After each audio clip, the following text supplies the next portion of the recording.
What is good, everybody? I'm back. You're back. We're back with another live stream today. As I always say, hope you, your family, your friends, loved ones, all that are doing well on this Monday, the final Monday of July, actually, because July 1st is coming up quick, just a few short days shy. And, the hope is that August will be a bit more kinder to us moving forward. What is good, Grady? What's going on, Grady King? Welcome to the stream. Hope you're doing well. I know we just chatted like a half hour ago, but Saber, no doubt, the homie. Yeah, man. Welcome. Yeah, we're live. We're here. We're ready to go over my picks, maybe your picks, everybody's picks for tonight. As we have I think mostly all the teams are playing tonight in the midst of trade talks and stuff, because the trade deadline is on definitely. Thank you. Trade deadline is on Thursday. So we'll see what happens with these trades. I know McMahon just got traded. I know Josh Naylor just got traded. They're talking about Suarez being traded to the Tigers. You know what I mean? So it's just like, man, like, what's going to happen between now and Thursday? We're just waiting to see what's going to come up soon. But we're here. We're ready to hopefully create some wins tonight, even if it's just one ticket. I literally have one ticket. As I always say, go follow me over on Twitter or X, whatever you want to coin it, whatever you call it. I call it Twitter. I'm going to continue to call it Twitter, just like I still call Facebook, even though it's called title Meta, right? No doubt, right? Fam, what's going on? right, they are, right? They are. The trades are hot and pop. Yeah, we are live here. Hopefully my laptop will pull up Twitter here. But like I said, go follow me over on Twitter. Like I said, I have one pick in. This one pick was the only pick that I was able to put in early in the morning at like 5:30 in the morning because work was so busy today. It was still a good, decent. It was still a decent work shift. We were short, but it worked out. Things worked out. People were put in spaces and places that, could assist and help a lot of us. And yeah, man. I'm literally waiting for Twitter to pop up so I can show you this one ticket that I put together. So hopefully we can, like I said, we can cash on this one. It's a 4-leg. Yo, fam, what's going on? What's good? Yeah, man. Yeah, what's good? Welcome. Got both my brothers here. Welcome. And then, like I said, got my homie Saber making his debut in the comments. Yeah, fam. This Grady King. This is my new homie. We just met today, and he's a part of the prop finder community over on Discord, and we ended up communicating, chatting with each other, just chopping it up, and great positive conversations and stuff. And man, yeah, no, I'm trying. Like I said, I'm literally waiting for my laptop to pull this up so I can get, because I really want to get started as fast as I can. So yeah, man. Yeah, we he ended up coming here on my like I said. Yeah, these are my two brothers here, and then Grady King. Like I said, meet my brothers, and my brothers meet my new homie, Grady. So yeah, let me go on Prop Finder if I can. My laptop is just like being rude right now. And oh wait, I think it just connected. Let's see.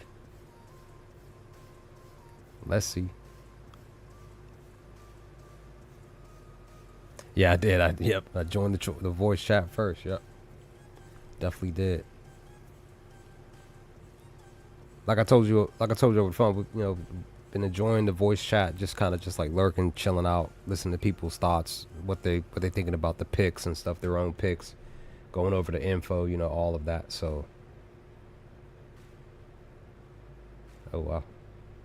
Every so often I come across a weird post on social media. I just read it, but I don't. I do just like ignore a lot of stuff on social media for.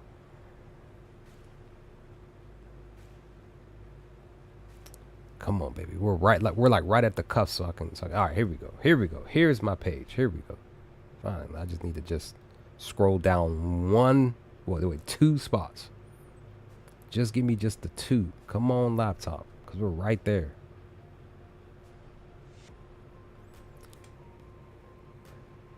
But I do have like a 10 leg that I do want to put in. It's like I'm gonna take a risk tonight. It's a small risk for real, even though it's a 10 leg. It's for 10 batters to get one hit. Excuse me, per my list that I put together. I'm gonna just take everybody on this list and I'm gonna put them on this ticket for them to get one hit.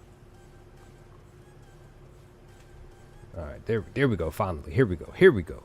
This is my ticket right here. So this is my ticket over on FanDuel. 4 leg, each batter to get one hit per the data on Prop Finder. This is them, right? So it's you know what? It was supposed to be Cody, because I keep getting Cody and Ernie mixed up because their last name is literally similar except for the last letter. So it was supposed to be Cody Clemens, not Ernie Clement. I clicked the wrong batter. That's my fault. But hopefully guys are gonna get this hit because I need him to come through just like the other three. So it was supposed to be Cody Clemens, Yandy Diaz, Andrew Benattini, and Jesus Sanchez to get a hit. I'll probably just go back in and just redo I might. We'll see. But this is my list. So Roberto Hernandez was one of the batters that I was really looking at, but he was not showing up as a pick super early in the morning, so I went a different route. But then I have Laureano, Moniak, Torres, Paje, Chirio, and Profar, excuse me. All of them to get one hit. I hope so. That's the hope. Let's see what we can do. But what I'm going to do right now is I'm going to go on DraftKings and I'm going to put all these names here, I'm going to put them on well, it depends if because again, Hernandez was not available early in the morning. It's either the reason why he wasn't available is because they just didn't know the lineup at the time, or they were waiting for some stuff and then they decided to probably make him available. So let me see. Let me check the Marlins real quick on DraftKings, see if he's available per the team here. Let's see. So he's not available. So he looks like he's not playing. So what I'm probably going to do is instead of putting Hernandez down, I'm going to stick with the game. And I'm probably just going to go on ahead and take Stowers instead. That's probably what I'm going to do. Hold on. Stowers might not be available. Again, I'm looking on DraftKings. He's not available. So the second best bet is I'm going to go with then Ramirez to get the hit. So, all right. So let me go to Tampa. I'm putting Yander down to get a hit. Cody Clemens. So let's let me show you. So Stowers, well, we can look because it may not be Stowers. Let me just double check this real quick. Let's see. Okay, Stowers is green, right? Per the info. He's taking on Andre here, right? He's a righty. Stowers is a lefty. Again, opposites attract, right? Come on, Prop Finder. Come on, laptop. Work with me. Plus, he's looking for his 24th home run. That's the other thing. So there's a chance that Stowers will go yard tonight. We'll see. So I'm putting. Oh, Rainey. Hello. Hope she. Hi, Rainey. Hi. How are you? Welcome to the stream. Hope you're doing well. Raina. Sorry, Raina. I apologize, guys. My laptop sucks. This is what's slowing me down from getting my picks in before the first game starts. Yo, fam. I see you text your picks. You got a whole bunch. You got like an 8-leg. You going for strikes too. My one brother, he's going for strikes. 12-leg, man. He's trying to go for something. Again, I apologize, guys. My laptop is not trying to work correctly today. It was working all right, sort of, kind of on Saturday. And that's the thing. I rebooted my laptop up originally. All right, here we go. So this is what Andrew's doing. Andre, this is what he's doing. He's given up a lot of hits over the last 10. More recently, he's given up definitely like 8 or more, right? He is pitching well against lefties and righties. So again, this is a risk. Every pick is a risk, right? Any pick is a risk. There's no guarantee that any batter or pitcher is going to do anything. So this is Stowers. This is his hit metrics. He's 9-1 over the last 10 of getting a hit.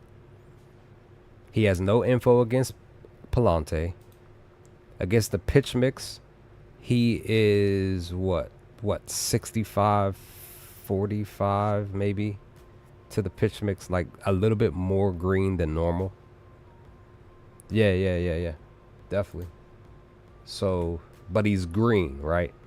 He is green. Except for Mondays, he's 50-50. But he's green. And he's green batting fourth.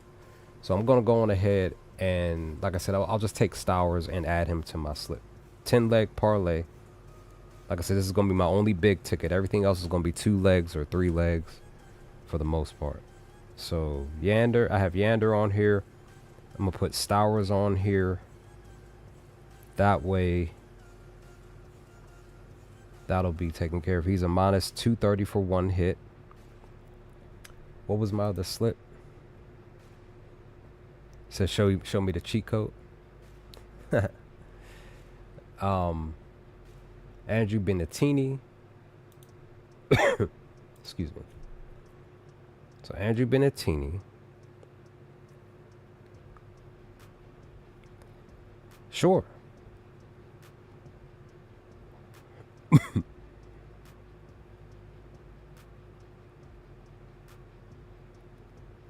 Where are the White Sox? Let me find. This isn't doing anything.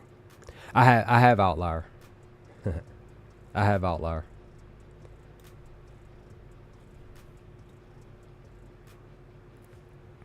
Cause I love Outlier as well, on top of Prop Finder. Cause I use Outlier for a lot of my team props.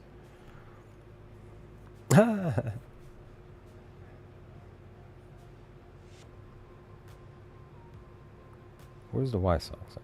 Where y'all at? Trying to hurry up. Don't want to waste any more time because my laptop is being rude today. Chicago. Here we go. Benattini, he's minus 190. Nice. Congrats on the sponsorship. That's dope. Laureano. Mickey Moniak.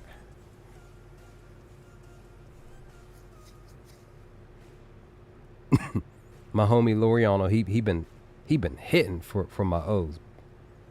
Once again, Baltimore Oilers are my favorite team in the MLB.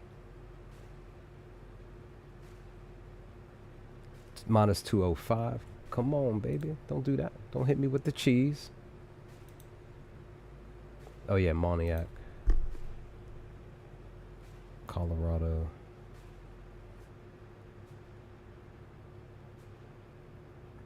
Moniak. Minus 180. Torres. Paje.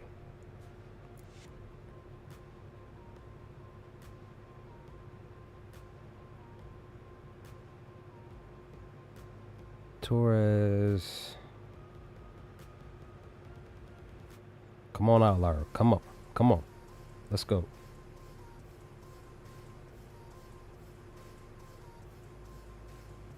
Where's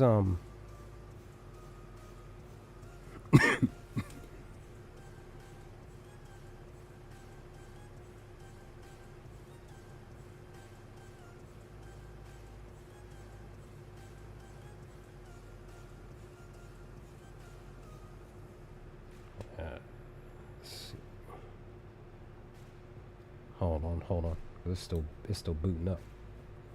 Ah, it froze up.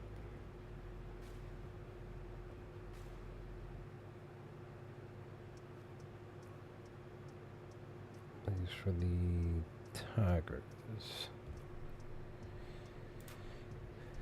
Okay. All right. All right, Randy. What did you want to show me? I may know what you're talking about if I see it. What did you want to show me?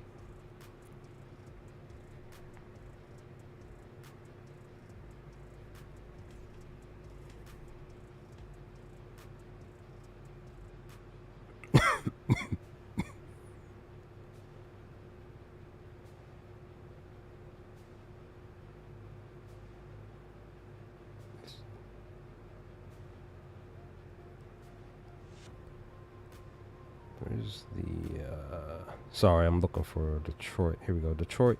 Torres, he's a minus 255. Pajes is way down here, I think. Hold on, where's not Detroit. Here we go. Dodgers. Minus 290. Cheerio and then Prefer. Yeah, what did you want to show me on Outlier, my friend?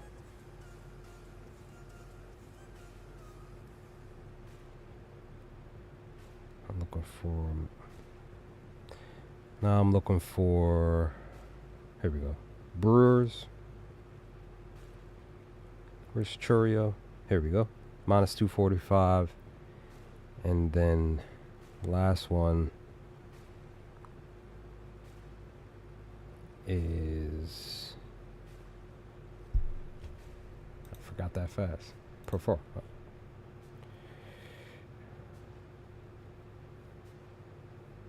Braves.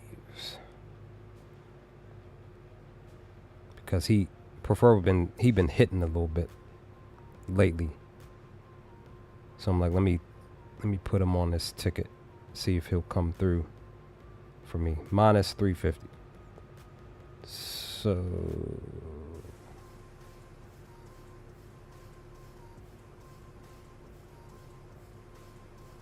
okay.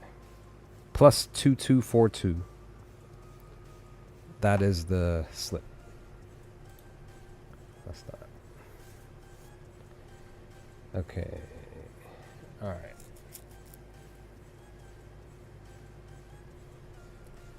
Come on, come on, come on.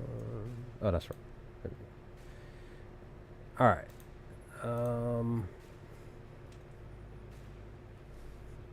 Let's see.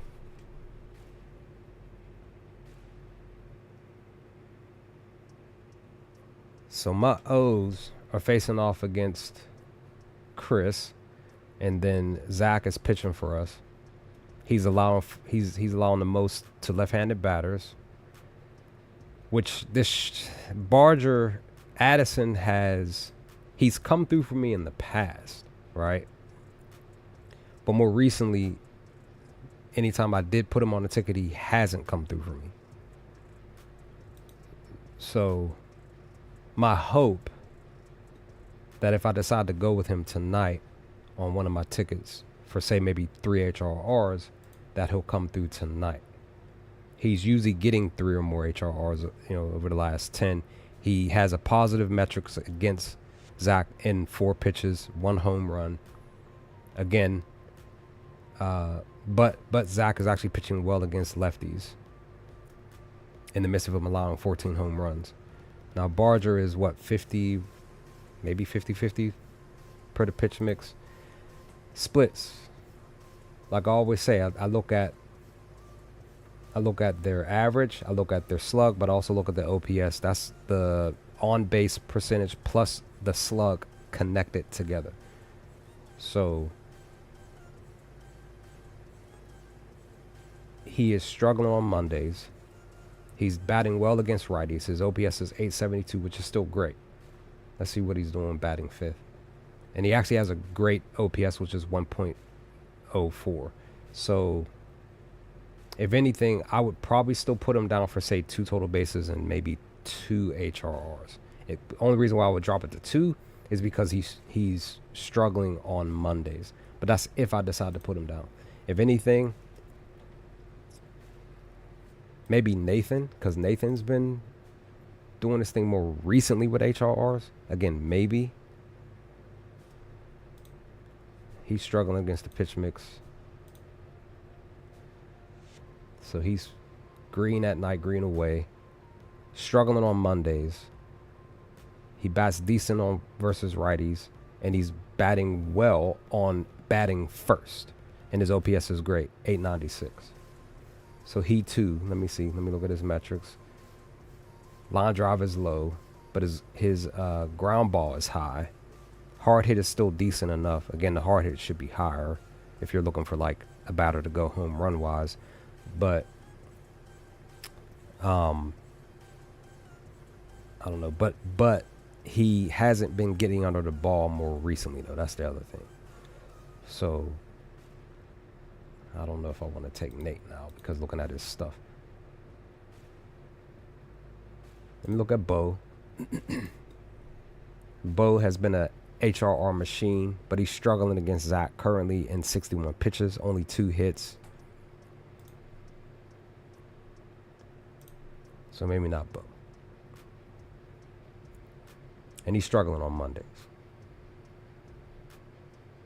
But he bats well on batting fourth. His OPS is great.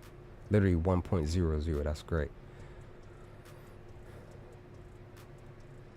Again, maybe not. I don't know what he... Let me see. So that's that. Let me look at Vlad. He's doing great HRRs. He's doing great against Zach.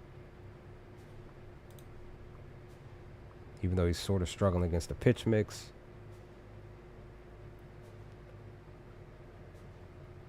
Okay. He's been sort of kind of getting on the ball more recently. Sort of.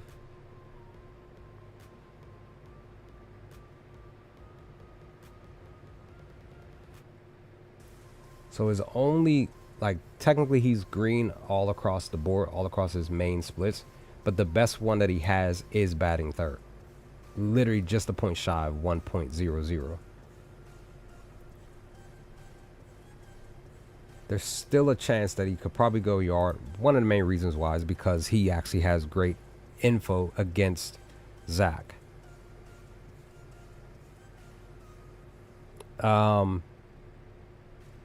Refresh my memory on him, fam. All right. So my O's, cause Saber, you went over my O's earlier. Now remember, I talked about Laureano. Here's why. Even per his hits, he's been handling business hit wise. He has info, really good info against Chris. Chris is struggling against righties. Laureano is mostly green against the pitch mix. And he's batting really great on Mondays. Look at that. Look at his OPS, 1.58. This is great. There's a reason why he's been batting so well. And also why he's had 3 home runs in the last 10. And also why he's averaging 2 HRRs the last. So he plays for the Yankees. Oh, Stanton. Okay. Let me go to him real quick. I didn't get a chance to look at his stuff. Like, this is my first time looking at anything outside of what I looked at earlier today. So he's technically, Stanton's finally woke up, right? He's averaging 3 HRRs the last 10. Now he's struggling against the pitch mix a little bit, even though he's doing this thing against the fastball and sinker.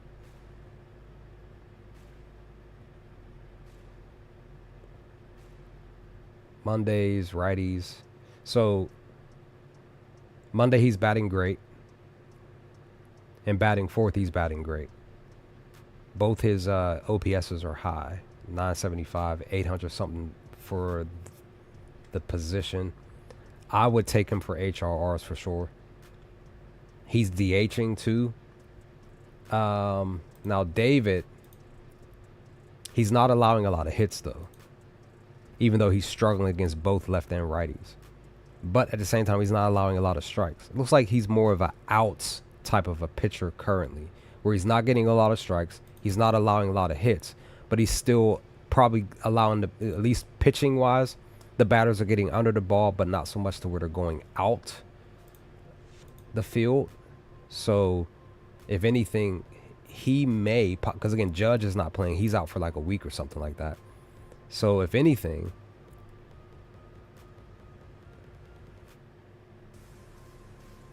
for the squad itself, for the Yankees, you may want to consider taking total bases and HRRs, but like at a low point, like 2 for either one.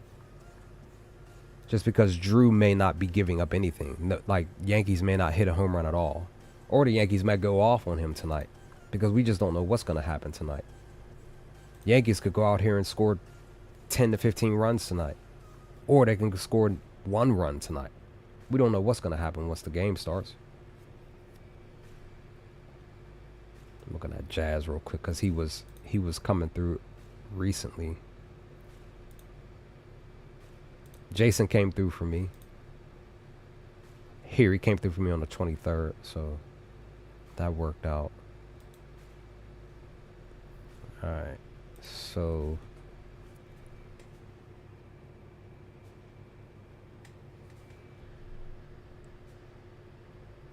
Raina, if you're still here, I know you wanted to show me something on Outlier.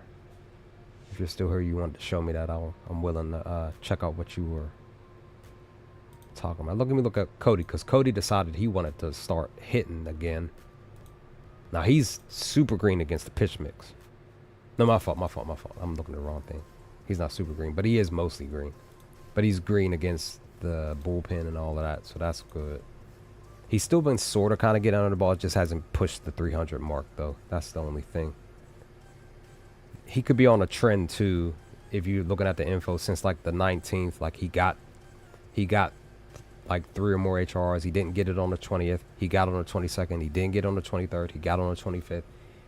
But he had back-to-back games where he didn't. So he might get something tonight.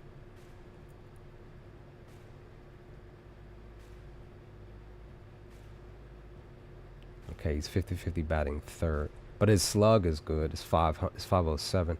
His OPS is good. It's 818. Fastball, line drive, that's good. So total base HRR is more than likely what you would push for him. I just wanted to look at some stuff real quick for them. Tampa was like one of my favorite teams to just watch play, but they're not my favorite team, of course. So they're taking on Cam, who is like, I guess, like a rookie.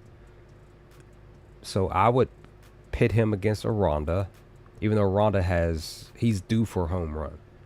It might be tonight, but who knows for sure. Let me see. So Josh Lowe, maybe the sleeper. He's in the weak spot. Word. Now, Jonathan is batting really well on Mondays. Really well on at right, but he's struggling batting third. No home runs or anything. And he's like, yeah, per his stuff. He's just been struggling to find anything. That's what I'm saying. Like, I would possibly want to consider John, but Yander Jr. even. Okay. Night, July, Monday. Okay, Monday he's green. He's 50-50 at night and away. bats really well with the slug, at least versus righties. OPS is great at 839. He's batting 50-50 on batting fourth. 732 is still good. Okay. Yeah, I was hoping Rainey was going to show me what she wanted to show me on Outlier, but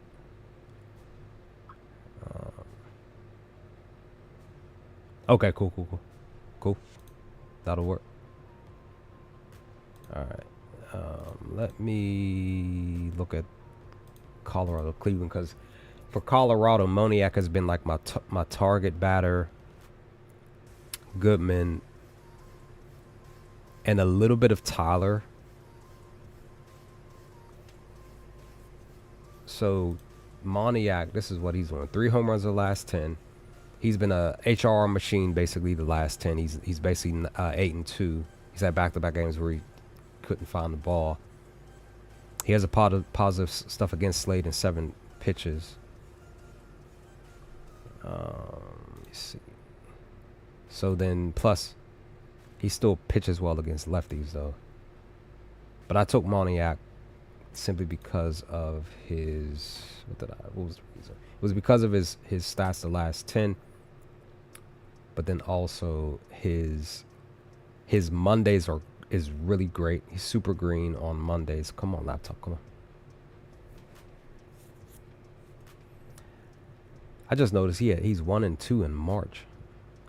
He must have just came from or maybe I don't know what I was going to say. And he's super green on batting second. 385 average, 692 slug, 1.13 OPS. His ground balls 20%, fly balls 40%, line drivers 40%, hard hits 47%, 53% pull. So he, in the midst of him like not really getting under the ball more recently, he's still getting singles, a little bit of a doubles over the last week at least. Plus he had a home run 3 days ago. So I feel like Moniak can maybe possibly go yard tonight. Maybe.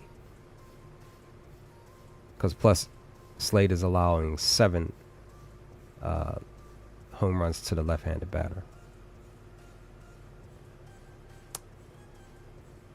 Let me look at Hunter real quick.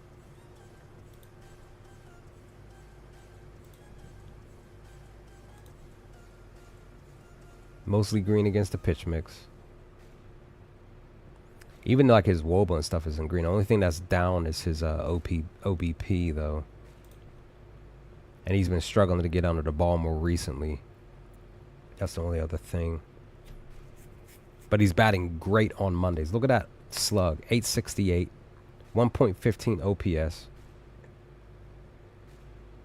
And he's batting really well, batting third with an 874 OPS. You might want to still consider taking him for 2 total base, two HRRs at least. So there's that. Let me, because I didn't get a chance to do this. It just sucks because work got in the way today. Otherwise, I would have been able to look at some of these weak spots too. Look at LA real quick.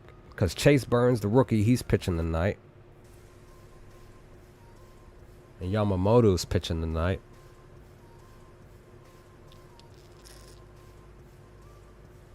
But the question is, would I want to go against the rookie tonight? That's the thing. Okay, Conforto is in the weak spot, six spot. Yo, look at the well, that's the only thing.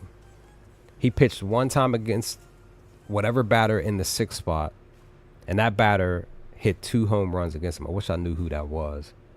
That's why his OPS is this is the highest I've seen somebody's OPS. Well, this OPS this high. It's 2.02. But again, that was just one at bat, and that was only reason why it's this high is because of the 2 home runs. That's it. I wish I knew who that was. I would have to go and try to find that game. Wow. But Conforto is still, he's in the spot where he could possibly go yard. He's looking for his 4th home run, batting 6. 752 OPS, which is good. Uh-oh. We have a number, 777. Hernandez here. Well, he's hit 2 home runs out of the last 5 games. Okay. All right. Sort of kind of getting under the ball more recently. Over the last week or so. I'm kind of interested right now. I'm wondering what his splits are if oh, there we go. Let me see. He's struggling in the month of July. He's 50-50 on Mondays. Pretty much 50-50 all across the board. But again, batting third. He has a 777 OPS, which is still good. I'm curious. Could he get 3 or 4 total bases or say 3 or 4 HRRs tonight? Even with the pitch mix against Burns, where it's a little bit more red than anything. I'm curious.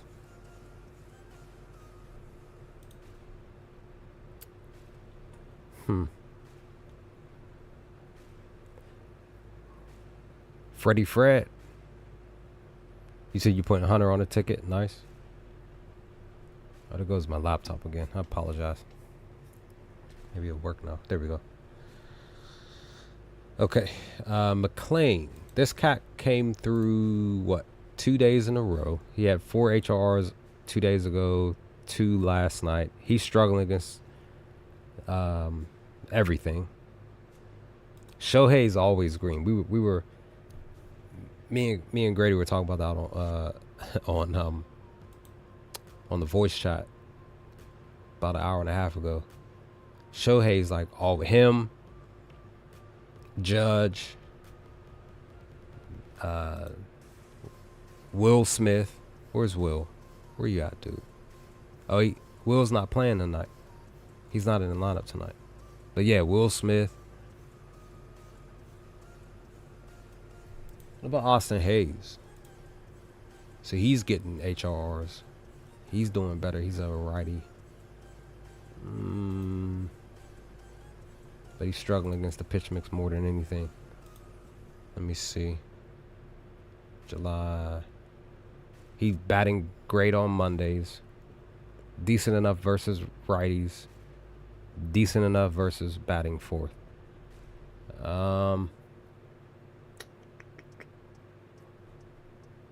I think I'm going to add Austin. Let me look at let me see. What is he batting? He's batting fourth. This would be more of a risky. Why? Because the fourth spot is the second lowest spot where Yamamoto is pitching well against. He's not allowing a lot of hits. He's getting some strikeouts in the midst of him struggling against both batters. But I still might take the chance on Austin. Ellie is... Me and Grady was talking about Ellie earlier. Look how beautiful this is. Look at what he's done the last 10. Even though he's 0-2 against Yamamoto. He's batting well against the pitch mix too. He's batting great on Mondays. OPS is 1.09. Great. He's batting third. So he's batting decent enough batting third, but his OPS is great. It's 849. So, let me see. He's not in the weak spot. He's on the outside, but he still has positive numbers. Even his ISO is 203. That's good. You want the ISO to be above 200. So, is batting third. Batting third. Yeah, 222 ISO. Yep. Oh, never mind. That's low. Never mind. I thought it said 222. It said 0.02. Okay. I'm just trying to get a feel real quick of what I'm trying to find here. So Richards pitching. He's more recently allowed more than 4 hits. He's struggling against lefties. Okay, he's like every other game getting strikeouts. Let me look at Lenark. Same thing. Oh, man, he is struggling. Same thing, look with Ellie. He's 0-2 against Richard. Okay. So I'm not finding too much yet. Alex, this dude came through finally. He finally hit a home run. I put him on a couple of my slips. I think it was last week. He didn't come through. He finally woke up, decided to go out there and get a hit. Look at Will. He's 0-2. He's struggling against the pitch mix.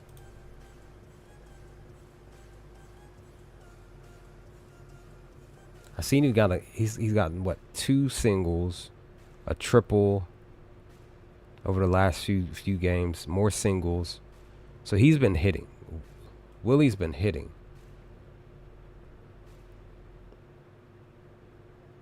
He's just struggling on Mondays versus righties too, and batting second.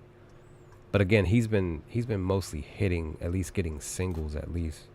Yeah, he's been at least getting some singles, so that's good. Carrera's not in the weak spot.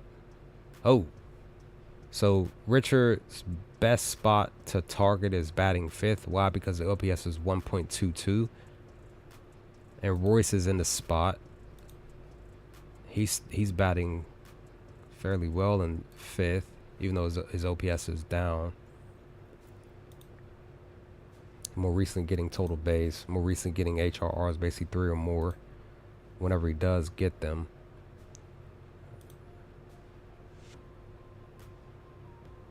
Okay, he's batting well on Mondays.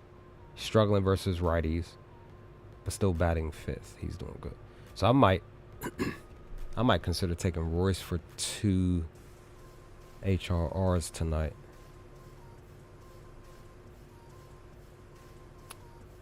Weiler. I put Abreu down on, I think, like 4 tickets over the last couple of weeks, and all of them he did not come through. And as you see, he hasn't come through at all. He just went cold. Like he was sort of kind of heating up, and then he just went cold. It's one of those things where some batters were hot last month and then they went cold this month, switched to somebody else, switched to their teammates or something. That's what I'm saying. Per the info, you're like, yo, like, dude, I need you to step up, son. Let me see, Roman. He's a lefty. Okay. So he hasn't had back-to-back 3 or more HRRs, not since the first week of July of this month. So he's been struggling against the pitch mix. He's been he's been getting under the ball. It just hasn't pushed 300 or more. That's the only thing. He's batting great on Mondays. He's batting really great on batting first, even though he has 2 hits, but that slug is great. And his OPS is 1.21.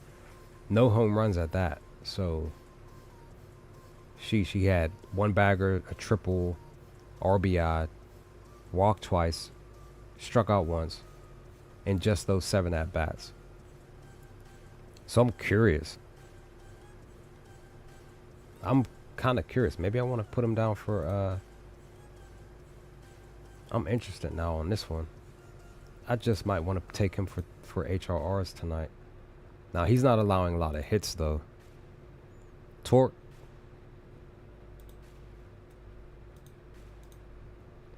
Yeah, see, I'm kind of rushing because I'm trying to find something before the first game starts, because I only got like less than 20 minutes, maybe less than that. You said Torque looks good? Okay, let's see. Batting for the per the spot, the OPS is 1.12, which is great. That's what you want. And he has an 8.84 OPS, which is great.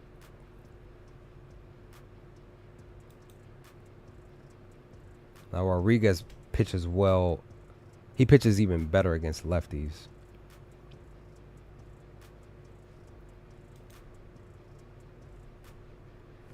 Okay, Torque's fly ball is high. That's good. He's getting under the ball. His hard hit 60. That's good. More recently, he's been struggling to get under the ball against lefties, though. Prior to that, he was getting under the. Look at that. That's what you want to see. That's what you're looking for. He's struggling on Mondays, though. But he bats well against lefties. 1.01 OPS. 50-50 batting fourth. Again, 884 OPS batting fourth. I kind of want to take the chance on him getting 3 HRRs just simply because of what he did these last 4 games earlier in the week. I kind of want to take a chance on Torque, for real, just being honest. Because plus, Rodriguez is struggling throwing the fastball while Torque is actually doing really well against the fastball in the midst of his batting average being low. So I'm probably going to add him to my list to get 3 HRRs tonight just to take the chance.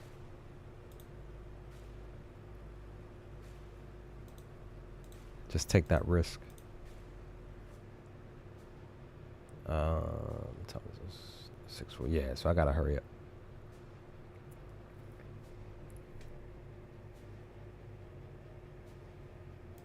Troy. Oh man, this could be a spot for Detroit to really handle business here because he's only pitched in 5 innings. This Troy Melton cat. So here's what I'm gonna do. Let me look at. Cause what I'm getting ready to do this 2-man real quick for 3 HRRs. Just a quick 2-man, just for this game. I'm more than likely gonna add Torque on the ticket. Let me look at Wenzel real quick, cause your boy been coming through for me. He came through for me last month. I'll say that much. Now he's green against the pitch mix too. Let me see. He's a righty versus switch batter. Let me see. He's batting well on Mondays, like great on Mondays. Miss of him batting 5 times. He has 2 hits. He has a home run. He bats great against lefties. And he bats great batting 8th. So have a little bit of an idea. So Torque for sure. And kind of wondered if I want to take. Do I want to take Cattell or do I want to take Corbin for 3 HRRs? Now Cattell's been struggling just a little bit. He's only had 1 game where he's had 3 HRRs, and that was more recently. Let me look at Corbin real quick. Corbin has had 3 games at least. He's a lefty. But he's been struggling more than what Cattell's been doing.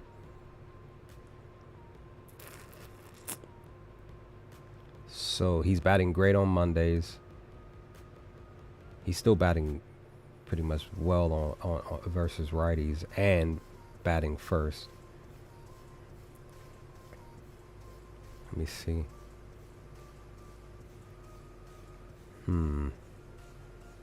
Slider. Okay. All right. I'm probably going to take a chance on Corbin. Let's see.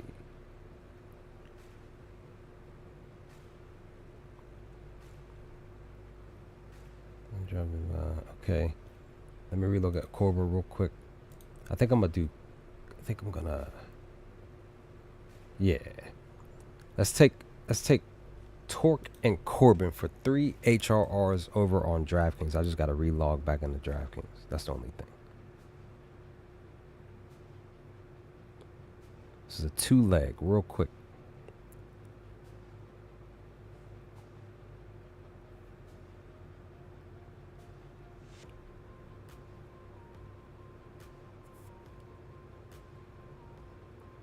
All right, so good thing we're here at the game here. So HRR. All right, so for Corbin, it's a plus 115, which is good for the value. And then Torque is a plus 130, which is good. This is a plus 365 on DraftKings. I locked that in real quick. That's my first, technically my second official ticket for tonight. Officially. Usually I have like 4 or 5 slips already done. But again, work got in the way. Okay. Chicago. Now, I know Grady and crew were talking about the Chicago game earlier. I forgot your boy's name. He pretty much was taking PCA tonight. I pretty much I backed off of PCA because he went cold, and now, because it's July, he's actually started to wake up. But it's pretty much the end of July, so I'm kind of curious if I want to take him tonight. He had 2 doubles last night. Main reason why is because his line drive, well, not his, excuse me, his fly ball was up, hard hit was up, the pool was down. So because the pool was down and hard hit was up, he was getting under the ball enough to send, fly balls, ground balls and stuff so he can get the doubles. He had another double on the 18th. Again, this is versus righties. He had a home run on the 10th. So, yeah, the month of July, he's been actually handling business. He's at least averaging 2 HRRs the last 10. He's had 3 games the last 10 of getting 3 HRRs or more. Total base-wise, he's been doing this thing. He's averaging almost just shy of 3, 2.4. So, I would probably consider... But again, he's facing off against Jacob. He has no info against Chicago. He's only had the last 10. He's only had 2 games where he's allowed 4 hits or more. Now he's struggling against righties. He's still pitching well against lefties in the midst of the OBA being very low. But he's getting a lot of strikeouts, though. That's the thing. The question is, can this very, very good or very, very great Chicago Cubs squad get under his pitches to possibly at least one of them hit a home run tonight? But ultimately, can they do their normal, and that is get a lot of HRRs tonight with the way that their offense flows? Now, PCA is actually, looks like he's possibly batting first, but I could be wrong. Let me just double check. Again, I could be wrong. That was showing one thing. So, no. Bush is batting first. So, let's see what he does when he's batting first.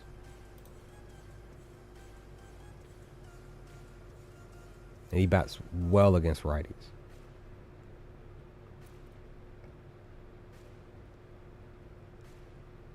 Okay, he's 50-50 on Mondays. He bats well versus righties. He's struggling batting first. But he has 2 home runs batting first. But again, he's facing off against a pitcher that gets strikeouts. The question is, can he? And that's the thing. Jacob, he's pitched 3 times against the first at bat. And pretty much whatever batter that was or batters, they've gotten 2 home runs off of him.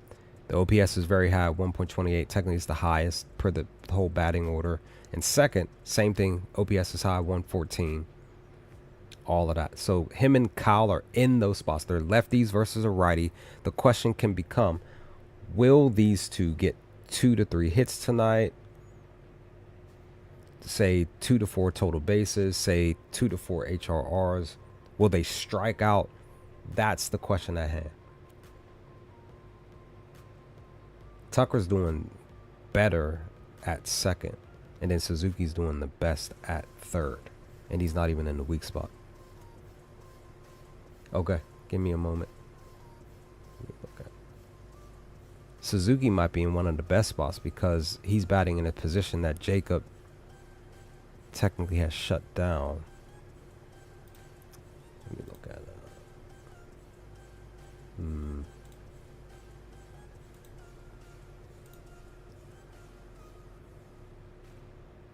He's batting decent enough on Mondays. 50-50 versus righties. 50-50 batting third for Suzuki. Because he's been struggling to really find anything.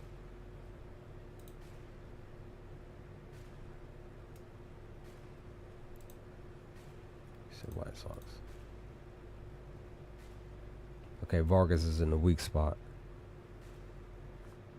Adam, what's going on? How are you? Welcome to the stream. Hope you're doing well. Appreciate you stopping through.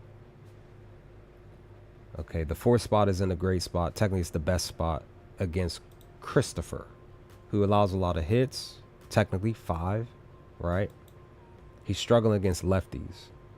So this could be a trend. It's every other game since the, 19th? He didn't get 5 strikeouts. He did on the 26th. He didn't on the... Well, he did. Well, technically, he did on the 2nd. So I guess the trend started on the 26th. So he had 5 or more. Well, technically 7. That's the line. 7 here. None. Not 7. 7. Not 7. 7. So tonight could be the spot where, say, Chicago gets under his pitches. They score a lot of runs. So yeah, I could possibly consider taking Vargas. Maybe, but he's 0-3 in 12 pitches. Give me one moment. I'll look at Shaw. Shaw is actually in a spot. Just to reiterate your comment, Adam. Because me and my homie Grady, we were going over Shaw earlier. But yeah, I could see Vargas possibly doing something tonight. Because he's a lefty. He's facing... Well, he's a righty. And he's facing off against Chris. And he still bats well against lefties. There goes my laptop. Sorry. Let me see. His hard hits low. Pool is still good. He had a home run. He had a double. Okay. Vargas might do something tonight.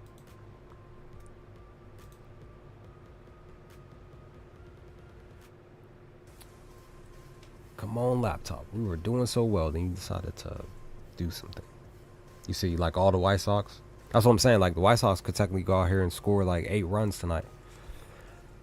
Where I messed up on the, what was it, 2 days ago?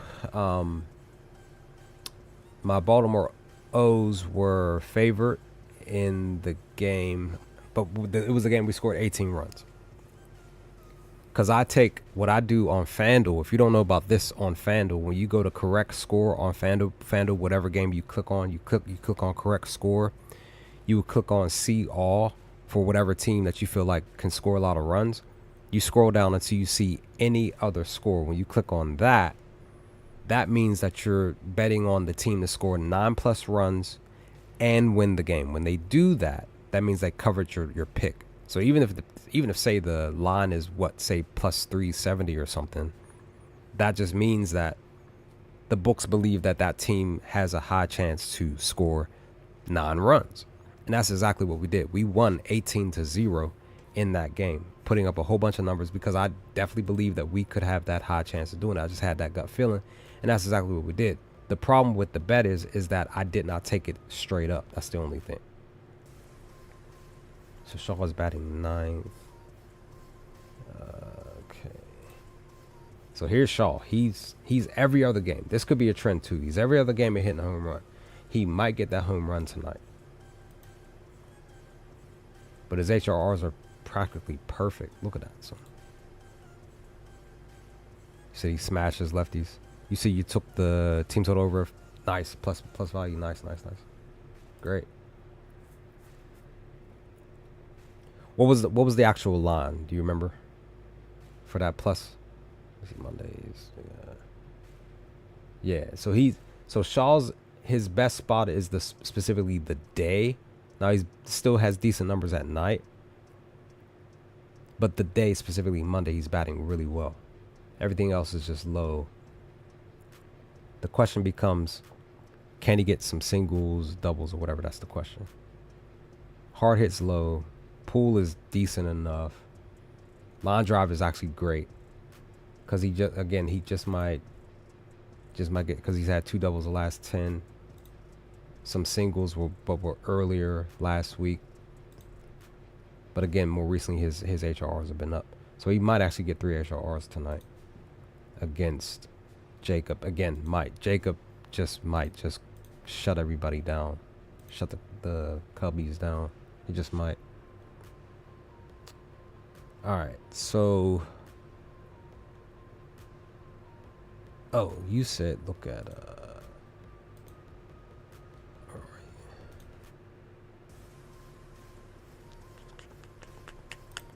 Edgar.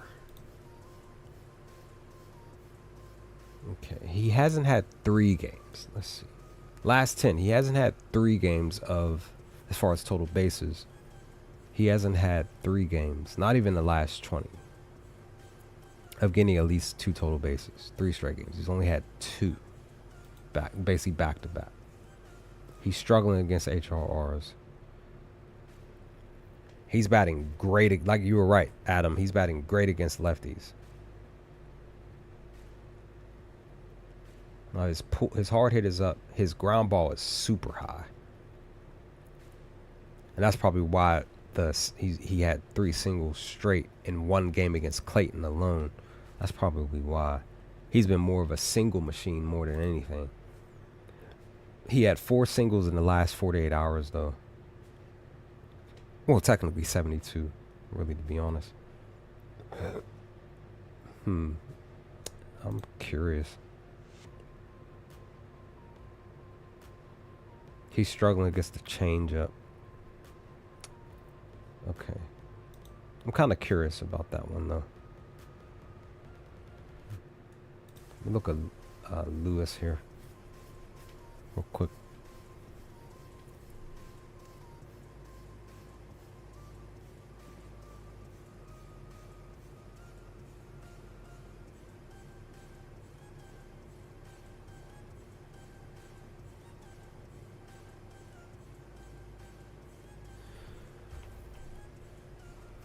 Oh boy, there goes my laptop again, bugging.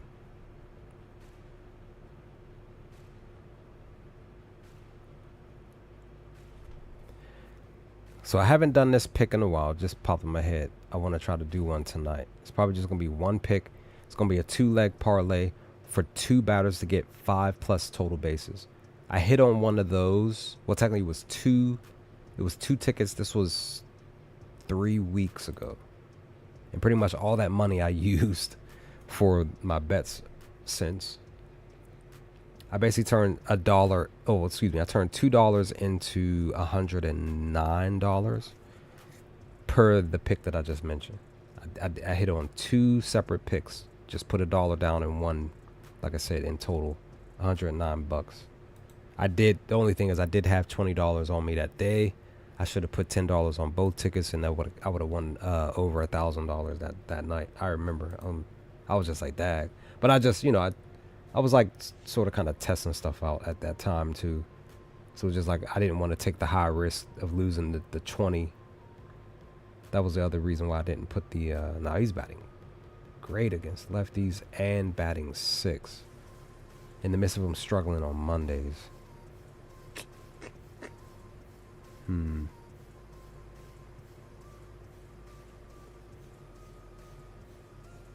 This is some wild stuff.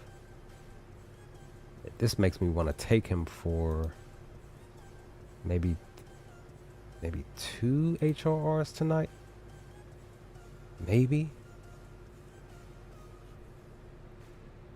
Let me look at Chris.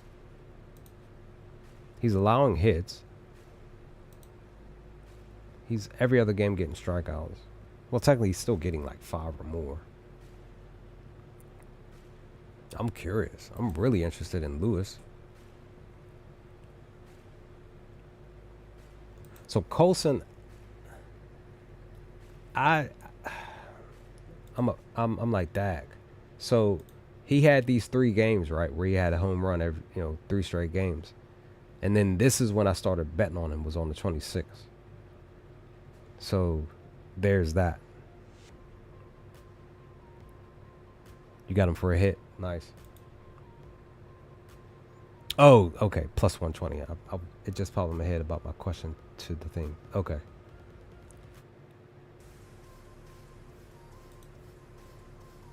he's struggling against the pitch mix though. Dang it. See, this is where I would consider not putting him on a ticket. He's 1 for 7 on Mondays too. Man. He's struggling against lefties. And 8th. See, that's the only thing. But again, you never know. He might go out there and hit a home run or two. You just never know. Yeah, because of Sanchez, right.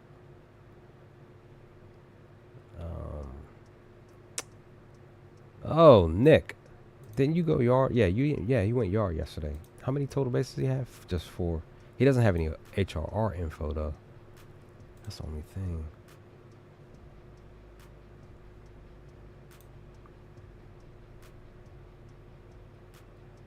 Let's see, Mondays, right, word. Okay. Mondays is best spot per his splits for I don't know, he might man, that's the only thing. I forgot what batter. Somebody was just hitting somebody was getting 2 hits practically almost every game, and I forgot what batter that was. I was looking, I was like, yo, like he's really out here smacking. That was Nick. It was you. Oh yeah, stop. Okay, more recently he's been doing something. Lewis Robert. Okay, nice. Definitely hope that cashes for you, dude. July. Okay, he's down. Hey, glad that you're here. Super glad that you're here, homie. All right, let me look at Bryce real quick. I missed out on this home run because the 26 he was actually in the weak spot, if I remember, and I didn't even consider his stuff, so I missed out. Okay, Bryce is struggling on Mondays. What's his best day? Wednesdays. So Wednesday, then Saturday, then Tuesday. So technically tomorrow would be his third best day of the week. Because it is Dinger Tuesday. It just might go yard tomorrow if he doesn't go tonight. But it also just depends on who he's batting against.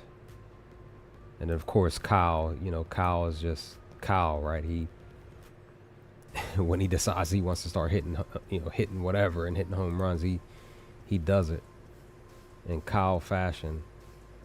Now he's struggling on Mondays. His best batting is tomorrow. At least slug wise, his best batting average is Saturdays. Okay. All right. So did he my fault. Did he have any info against? No, he doesn't. So Dave, he's been allowing a lot of hits, even though he's pitching well against both. So I don't know. All right. Still trying to gauge on what I really want to do. Is Kyle's in the weak spot. I was watching the game on the 25th. I was watching this game when the Marlins played the first game of the series against Milwaukee, and yeah, Oda was in the weak spot. Lopez, he was in the weak spot, and yeah, I still wish to this day that I put him on the ticket and I didn't. Yeah, he is green. Said a joke. So he's been sort of kind of getting under the ball recently. He bats really well on Mondays. 889 OPS. Batting 50, bats great. Now, let's see. Now, he's been struggling more recently, though, the last 5. He's only had technically 2 games. 1 game if you're looking for 3. 2 games if you're looking for 2. He's taking on Andrew. So, he's a righty. and he bats well against righties. Maybe 2 total bases, maybe 2 or 3 HRRs tonight for him. He has the second best OPS. All right. Said number 1 to last. Nice. Oh yeah, Alec is yeah. I'm gonna get to Shohei in a minute. Alec, he's every other game doing something.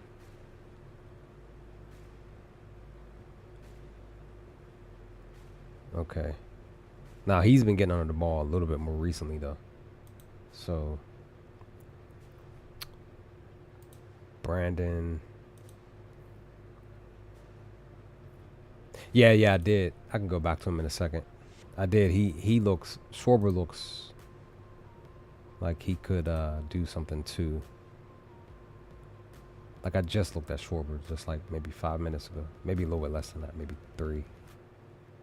Okay, Brendan bats really great on Mondays. Oops, let me do that. Decent enough versus righties, but he's struggling batting first. But his OPS is still just above 700, which is still good. All right, Wilson. He's 0-4 against Ed. Struggling against the pitch mix. Come on. There we go. He's batting great at night. Great in the month of July. Great on Mondays. Decent enough versus righties. Decent enough batting fourth. His OPS is 862. Hard hit is 60. Pull is 53. For the most part, he's pushing the ball above 200. He's had some singles and doubles too between the 24th and 25th. That's good. Yeah, no wonder he had 2 homers. And I was like, no wonder his HRRs were high on these 2 days. Okay. I just needed to see some sort of reason why they were in the weak spot. He said, I don't know what to tell you. I don't know what to tell you. So Xavier, as you see, has been handling business HRR-wise. He has been an HRR machine. He's been reading pitches really well in the midst of his stats as far as his slug being low. Like, look at this. Look at this, man. Look at his batting averages. Look at his Monday, 341 batting average. Dude. Okay, Seattle just updated. Okay. All right. I'm gonna automatically add Edward. I'm probably gonna do a 4-leg 2 total base. So I'm gonna add Edward down because he's also getting some total bases as well. I'm gonna take a chance on you. Let me just double check and make sure that the game hasn't started yet. 6:53. Let me double check and make sure.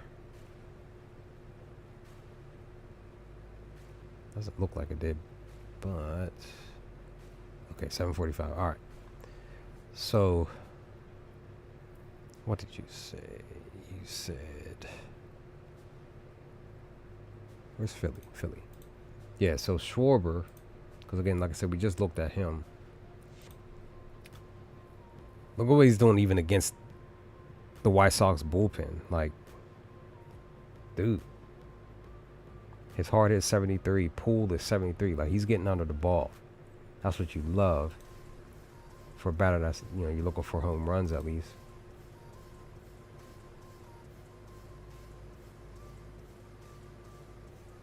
The only thing is, that's what it was. The only thing that would possibly say, like, nah, I probably wouldn't put him down on a ticket is the day itself, because he's mostly green all across his stuff. It's just Mondays he's struggling. And Davis,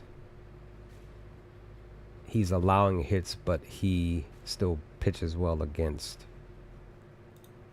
those cats. But let's look at the let's see here.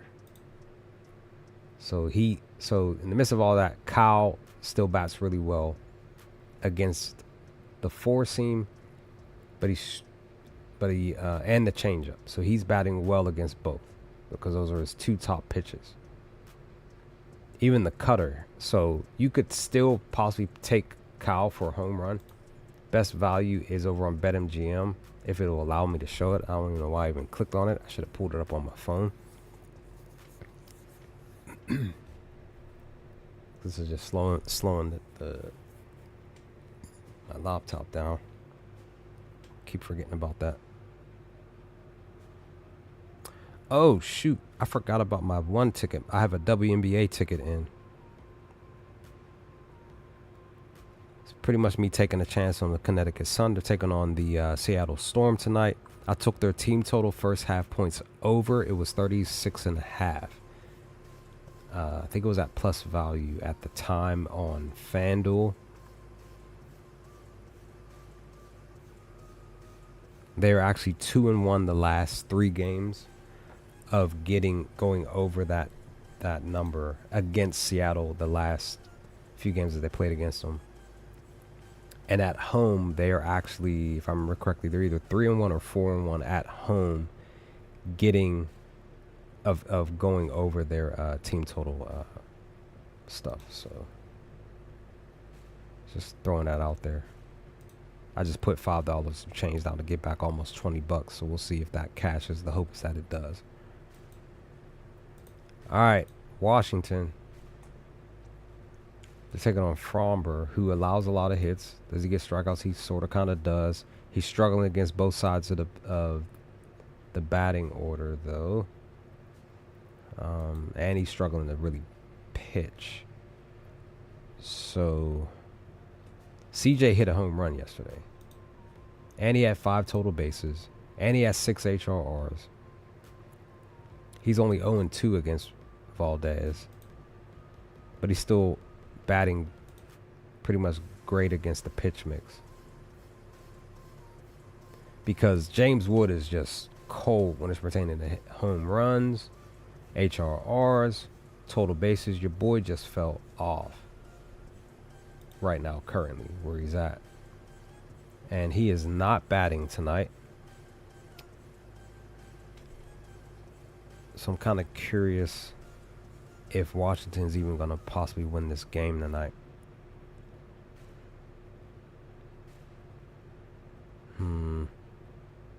Look at Nate real quick. 2 total bait. I mean, two HRRs is fairly decent.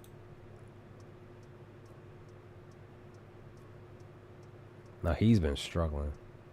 There's a reason. That's the thing. There's a reason why Washington hasn't really done much, because they've been struggling to really find their line's really struggling to get any hits, really score runs and stuff. So I was betting on Victor for the last few games, and he just couldn't do anything. So I'm kind of curious if he's going to do anything tonight. Okay, 3-3-5. Okay. I mean, his live drive's 3-3-3. 1-1. Okay. Oh yeah, Taylor was he was somebody that for sure was in weak spots. People were betting on him, and he wasn't doing too much of anything.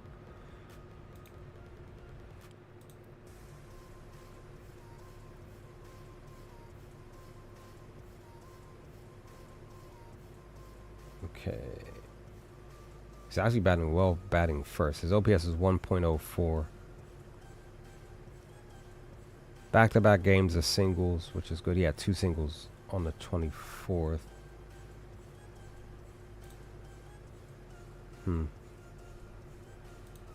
Making me a little curious about you. Jose, sir, are you going to do anything tonight? Possibly. Maybe. Okay. getting more field outs more than anything.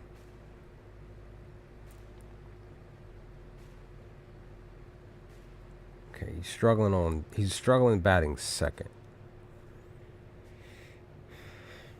He hasn't been able to do anything 2 total base. So currently I have 1 batter for 2 total bases. I need 3 more. Now, this game might be low scoring. Why? Because Jack is pitching. Granted, he's allowing a lot of hits. Right? Again, I'm just saying might be. Now, he's allowing singles. But as you see, nobody's hitting home runs. That's the only thing. He's still allowing hits.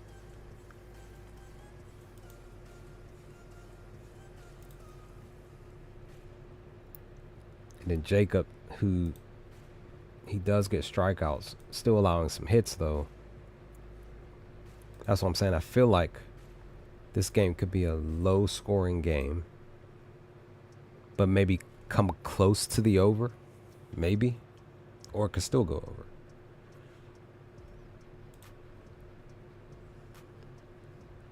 over. They both allowed more home runs to lefties, which is fascinating me. Okay, Mike. Man, I missed out on 5 HRRs last night. Dang. I think 5 total bases too. Okay. They don't have. Oh, they didn't. Okay. Didn't get any info on the lineup yet.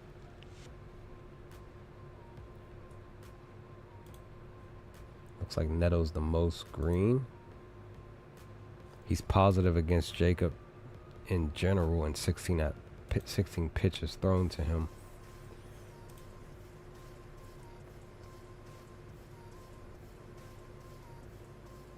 Okay. But he's still getting under the ball. That's the thing. That's the great thing about it. Man. He's almost averaging 2. Almost. He's just missing a few days. I'm curious now about him. He's batting great on Mondays.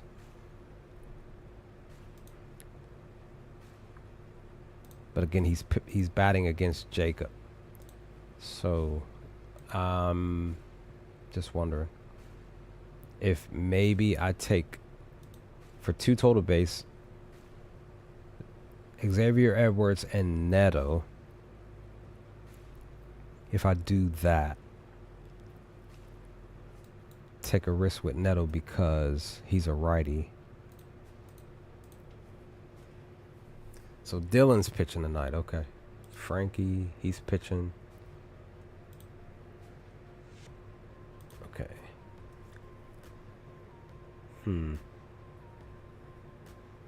Is this a Juan Soto night tonight, y'all? He has a home run against them. Now I'm real curious.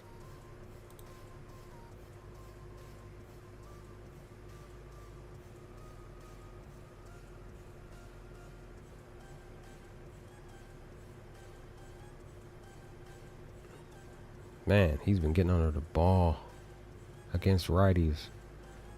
Man, I'm kind of curious about that, son.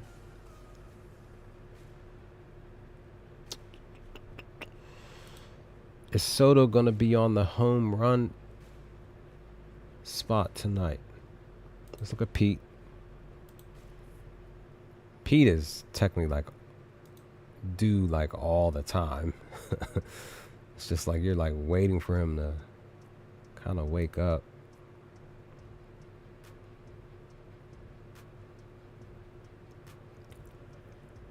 Okay. Okay.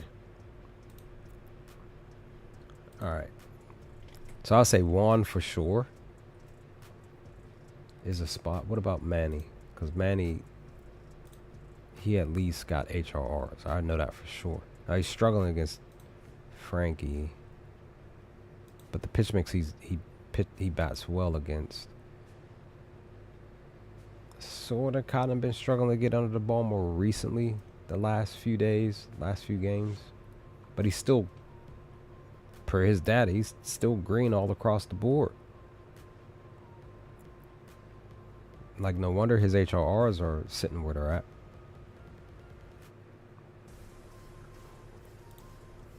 All right, so for sure, Xavier, Neto, and Juan. I need one more batter. Trying to hurry up to complete my. See, this is my hometown team, and I don't know. They don't have any info on the starting pitcher for tonight for San Fran. Let me hold on. Cause that's the thing. Sometimes Prop Finder doesn't have the info, but it's sitting here on the score app. So, see, Tigers scored. Okay, Torque got 2 HRRs. I need one more from you, sir. What is this? Pirates.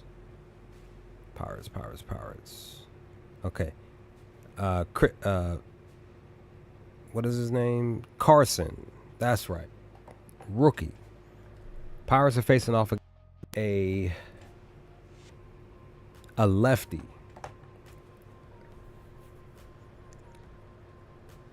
So, whoa. Oh, there he goes. Okay. Let me see. Does O'Neal do anything against lefties? He struggles against lefties.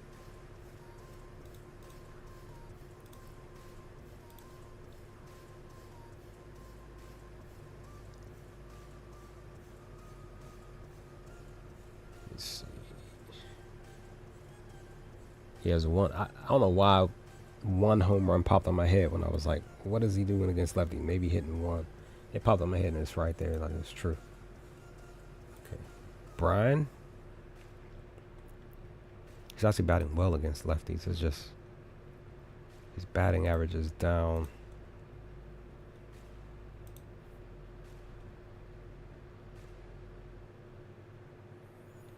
See, I didn't even bet on my Pirates at all the last like couple of weeks, and they kind of were hitting the ball, winning some games here and there, scoring a lot of runs.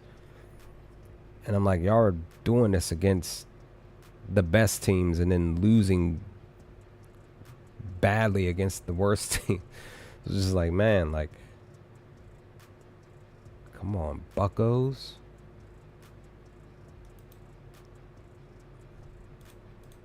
See, Tommy was, yeah, look at the HRRs at least. He was sort of kind of getting some HRRs. Nice. Glad that he came through for you, fam. That's great, actually. Okay, Mitch. Because they were talking, I think they were talking about trading Mitch. So Mitch might still get traded this week. Yeah, that's what I'm saying. Like, Tommy's been the only one that's been showing up for the Pirates for maybe a little bit of Andrew. Maybe. And even Spencer. Spencer was sort of kind of doing something. Yeah, he had three straight games of HRR. Like, literally a lot of HRRs. Like, it was wild, that little bit of stuff that we were doing last week. Ramos.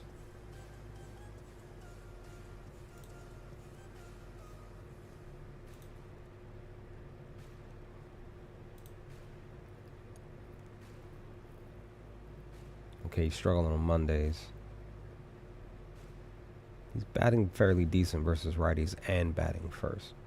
He's been getting under ball a little bit lately, more recently. I'm kind of curious, man.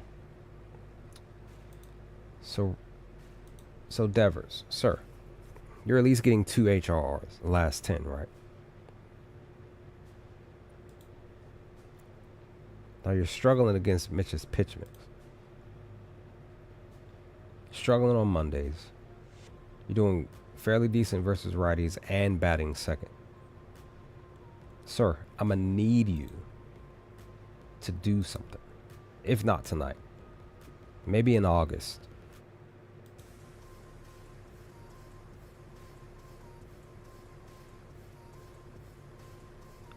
I'm. I was just talking to my homie Grady. We were talking, and I mentioned because he asked me if Baltimore was my team. I was like, yeah. I said it. I was like, yeah.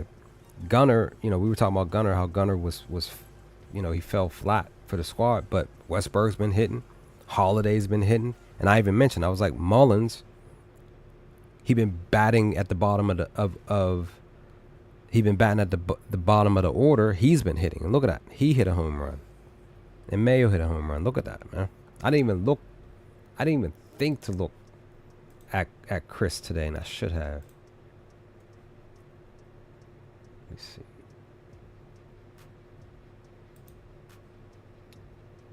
Man.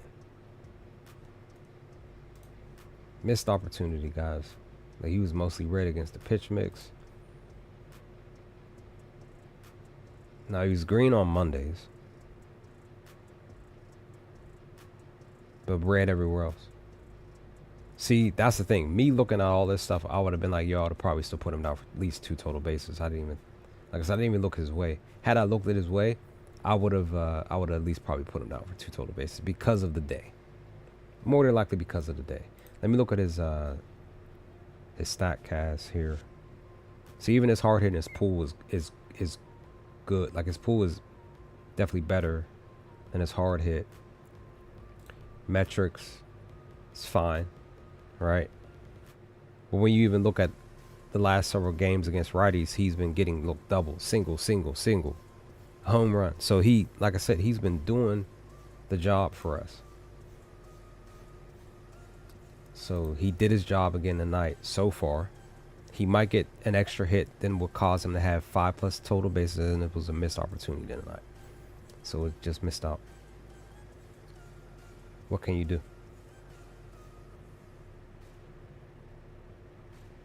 Look, I even have one of my homies here in his Patreon. He's saying like, yo, he said Baltimore's on their stuff, and I missed on betting them. Like, see, just cause my O's decided to, like, struggle earlier in the season, because I didn't mention that in the voice chat. Like, our bullpen is what's the reason why we were really struggling, because a lot of our pitchers were injured. And then, of course, a couple of our other batters were just getting ready to come back, or just starting to come back and trying to find their bats and stuff. And I remember Cowser coming back, and he hit a home run his first game back. I think Westbrook did too within the first 2 games of the series of him coming back. This was like a month and a half ago or something like that. So it was like, it was a bit of a struggle to get to this point where even the last, few weeks, we were hitting against lefties, which we struggled a lot against. So my O's are starting to wake up, and I'm proud of that. In the midst of us, this happening post All-Star. Now look at Nick. Your boy is just a legend right now, a young legend. That's what I call some of the young bucks at my job, because I'm old. So a lot of the younger cats at my job, they be looking up to me, and I'll be like, nah, like, y'all are the next, the true legends. You know what I mean? I'm just somebody witnessing your greatness, and I'm now witnessing this young buck, Nick Kurtz, his potential greatness and what he can do over the course of the next decade if he stays the course. And the hope is that he does. So I just might end up just taking Nick down. Again, I might. He's taking on Luis. And you know what? Let me relook at because he doesn't have any info on this. So Castillo, he actually pitches well against lefties. You're young. Look, when I say I'm old, I'm talking about I'm gonna be going to bed within the next hour. Like, y'all guys are still gonna be up wide awake. I'm gonna be knocked out, son. That's the type of old I'm on. I be having low energy after I get home from work. A lot of times I'll be ready to take a nap most times when I get home from work too.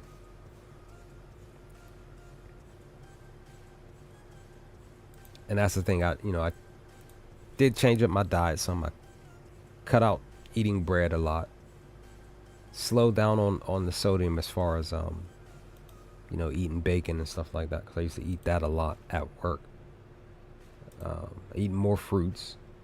I'm still drinking a lot of water a day. I don't drink pop like at all. I don't smoke. Like hardly ever drink like at all. So it's just like I just had to switch up some things and eat more vegetables, eat more fruits. Still eating 3 meals a day. So,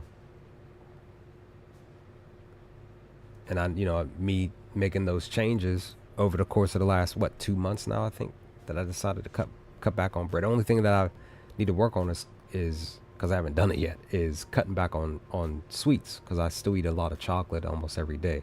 That's the only thing. So Tyler, he is struggling right now, and I wish that he wasn't, but he's been getting under the ball though. Like he's hitting the ball. He's reading the pitch as well.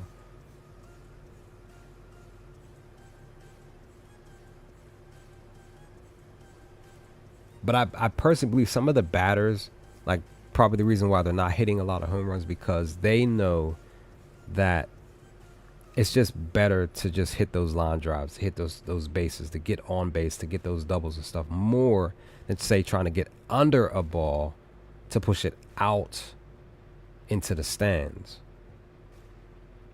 Okay, Randy. Do I want to put Randy on my ticket tonight? Now he's 0-8 against JP though.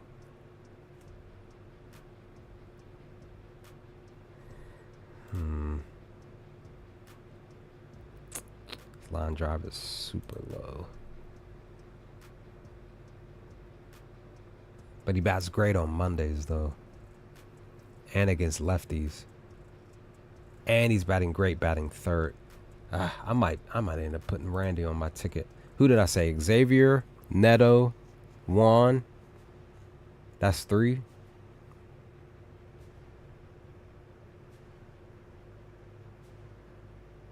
You see you got muted? On YouTube?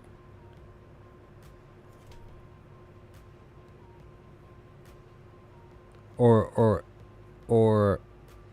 on... I don't have anything set up to be muted. That is weird.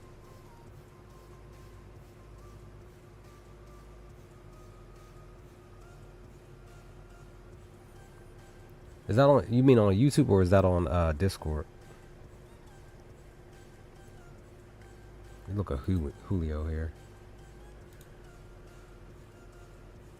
Man, he's on a struggle bus against JP. Yeah, like I said, Grady, I don't have anything set up for my settings as far as, because I don't have any. That's the thing, guys. I don't have any mods on this channel. Like I have none. So probably because I'm like still like technically like new to this channel. At least I have other channels that are like that have way more subs.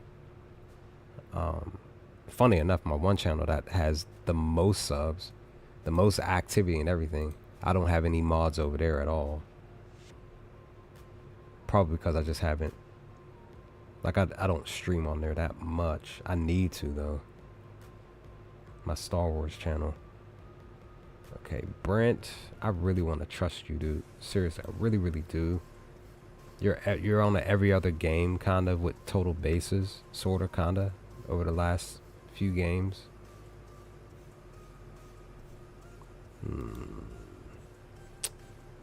Oh yeah, Josh, that's right. So he still doesn't have any info because he's still new to the team.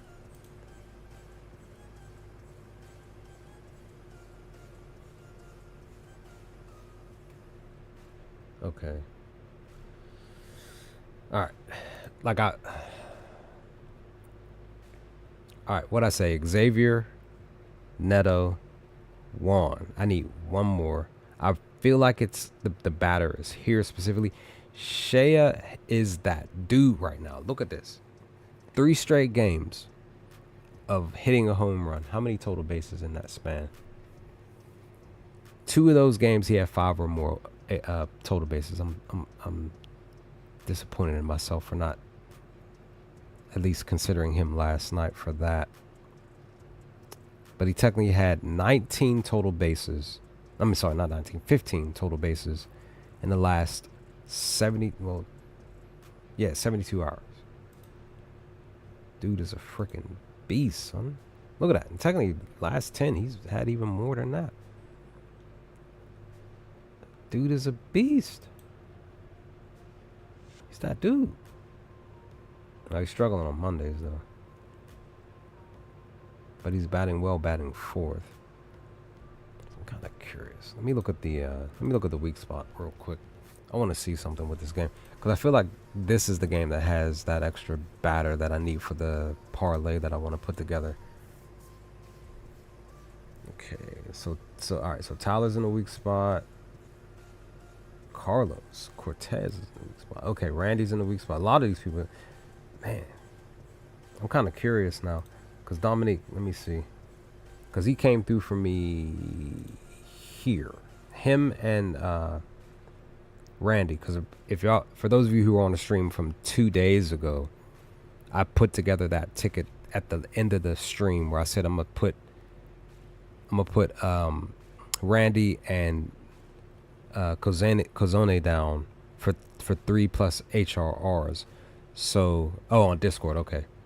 So, and I even said it. I was like, yeah, I would have taken Randy for 4 HRRs and a single bet, but I was like, I'm gonna just do the 2, and just do it that way, and just have him down for 3 HRRs, because that way I don't want to put him down for 4 HRRs for the ticket, and one of them gets it, one of them doesn't. So, yeah. Vlad just hit a home run. Yep. I was just talking about him. Literally, I was just talking about Vlad. Literally was just talking about Vlad. Okay, he's just struggling against lefties, that's all.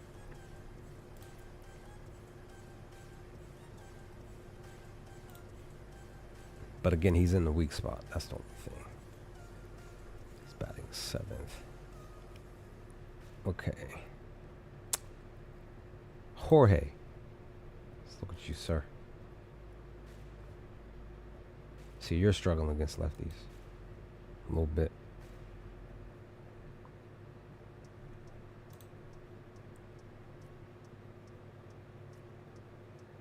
He's struggling on Mondays. 50-50 versus lefties. But he bats well, batting 5th. 893 OPS. Fly balls 53%, but his hard hit and stuff is down.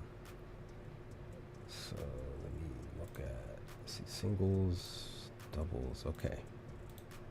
It's not. It might not be this stream. I might still attempt it, but I do still, because I've been mentioning a lot in the past streams. I still want. Okay, this is tomorrow.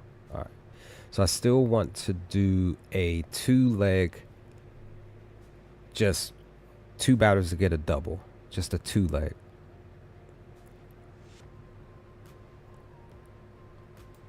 All right. I think I'm just going to go on ahead and try to take a chance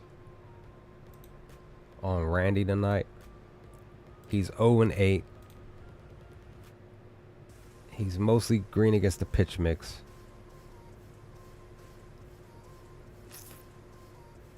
He's been like getting under the ball, right?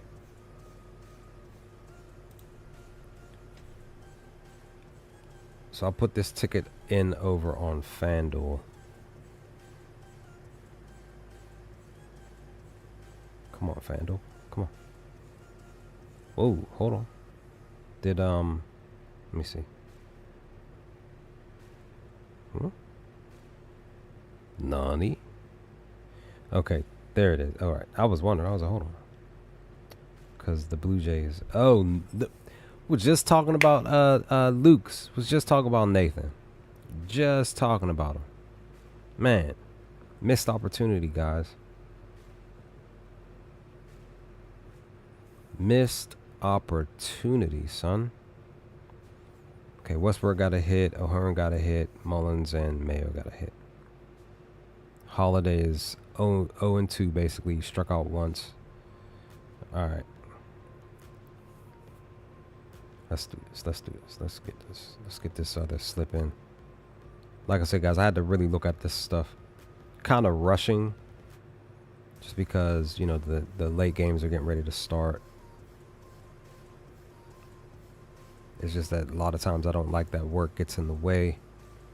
And I can't. Okay, Rays just scored. Let me see. And Tigers just scored too.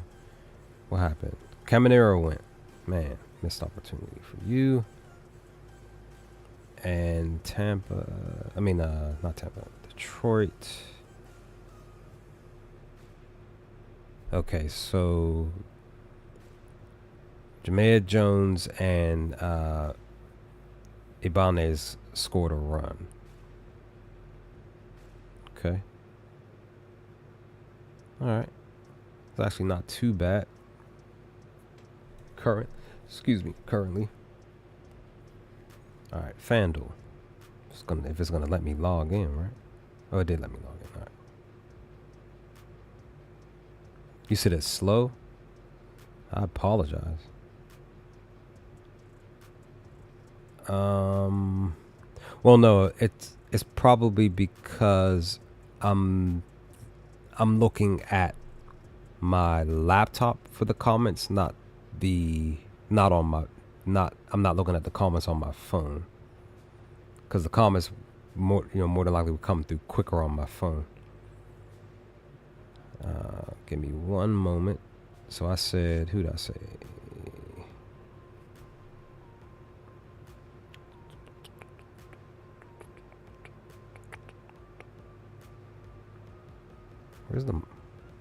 There we go, Marlins.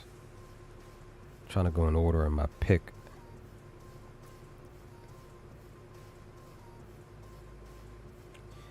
Well, what I will say is that YouTube has a delay. I will say that for sure. It's like a 30-second something odd delay. It's a 30 plus seconds. It's something. There is a delay on YouTube for sure. It's like 30 something seconds or something. I will say that for sure. So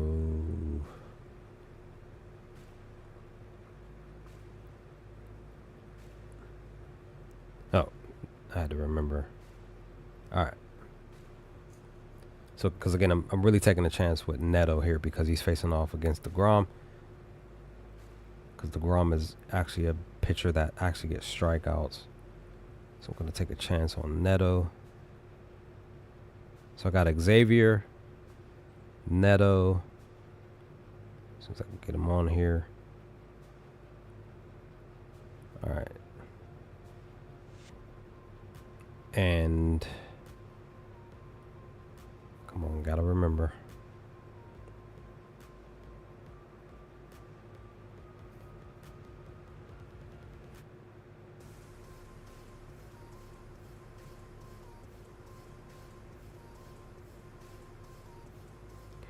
Juan.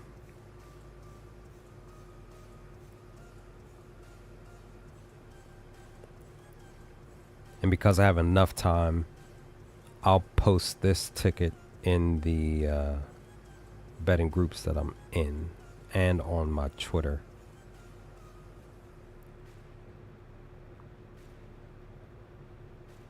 Juan is actually a plus 140 for 2 total bases.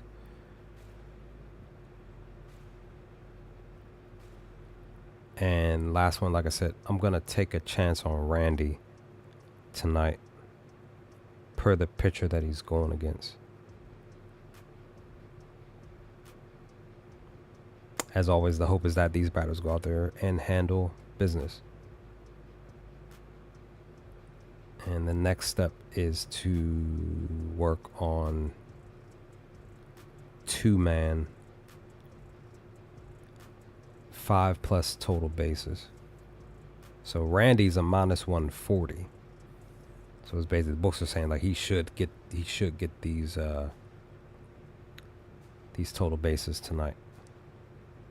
I just put a buck down, get back $18. Let's see what we're gonna do here. Cause only had like $3 on my FanDuel. But that might change due to my my Connecticut ticket, if it'll go through,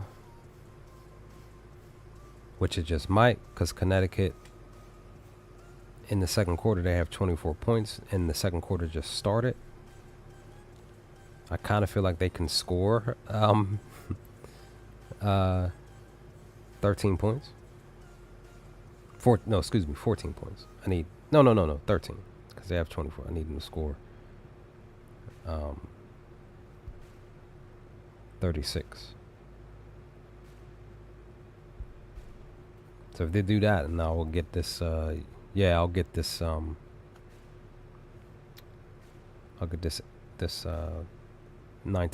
and some change. I just calculated it wrong. Okay. My homie Dark Kefka uploaded another video on YouTube. All right, let's whoa. Did we have some NBA info, or am I wrong? Oh, okay. Oh, it just says Chris Paul isn't ruling out playing beyond next season. I kind of feel like he should retire for like, just being honest. All right. 2-leg parlay, 5+ total bases. Like I said, I want to attempt to try tonight.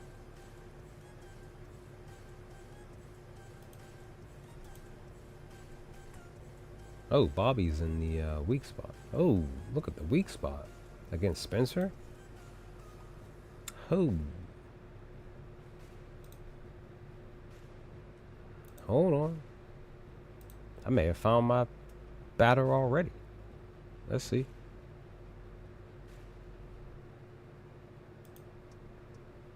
Oh, snap. Line driver's 20%. I'll take that.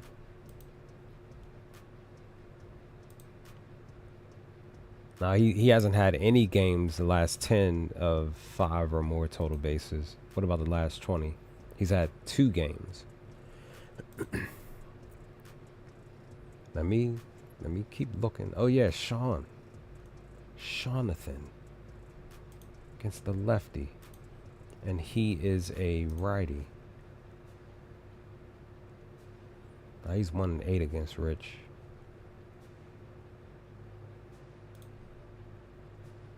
As well. Still 13% for the line drive. He has 2. Okay. So he's been like MIA. Guessing this is his first game back.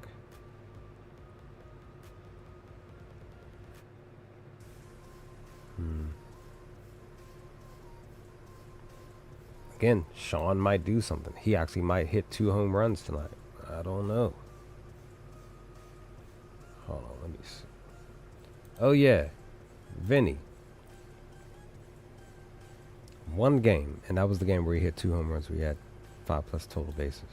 1 game, and that was on the 23rd.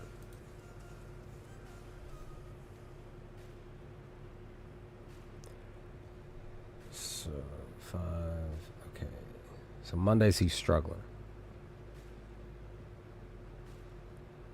50-50 batting third. Okay. Salvador. Anything? Okay. This is what I love right here. Salvador. He's had 3 games in the last 10 of getting 5 or more total bases. He bats well against righties. Now he's struggling against the pitch mix though. His line drive is 20, because again, line drives is what I look at on top of, everything else, because that line drive is what will push him to get total bases anyway.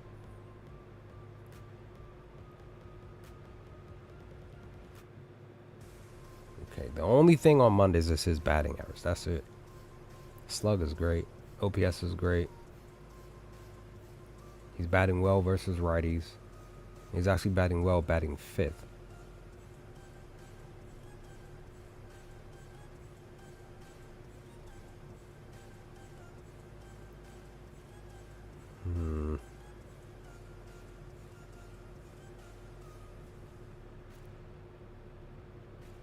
Anytime he has gotten total bases, he's always hit 3 or more.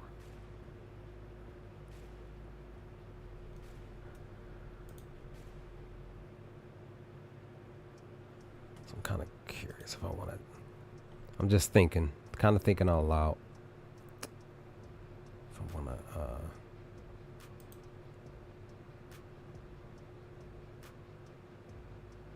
Man, you're 1 for 10 against your boy.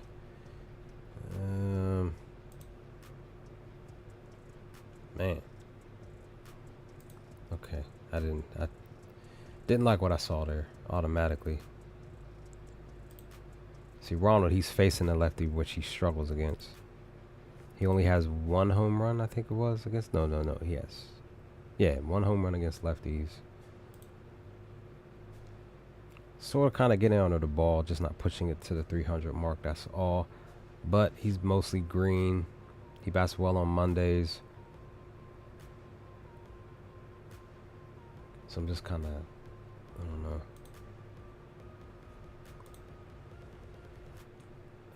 Man.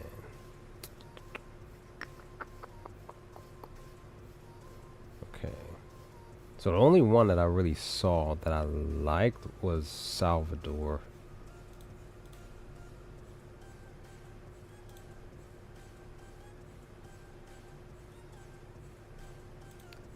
The other one that I'm liking, I didn't look at Call. Now he's 2 for 12 against JP. He has 1 home run against him.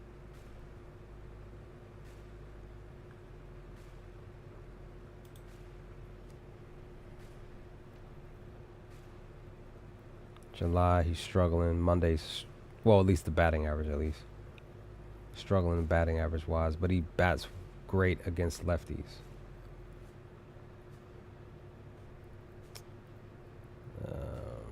Hard hit, Poole is great. He's just been struggling recently against lefties, trying to get under the ball after the 11th. So I'm just like, I'm kind of curious about Call. Dylan Moore.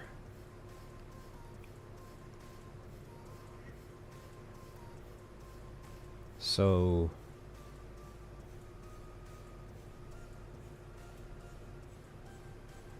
six. Look at Miguel here.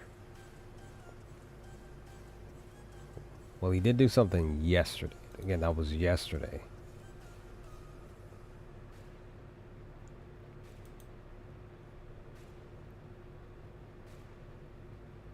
So he's 50-50 in July and on Mondays versus righties and batting 6 for Miguel. He said that it's got to be Bobby. Like I said, I kind of want to take Bobby. All right, let me relook at Bobby real quick.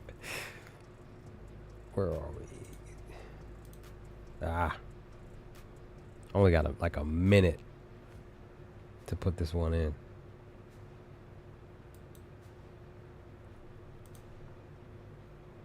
But see, he just hasn't had any total bases of 5 though. That's the only thing. If I don't put him in and he gets it, I'm gonna be like, dang, I should have put him in.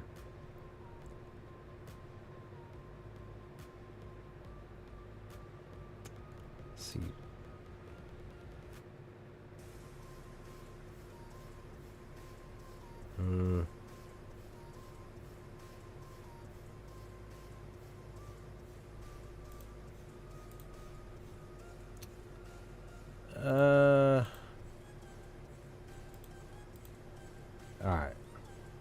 This is going to be a rush pick. I got to rush quickly if I can, if DraftKings will let me.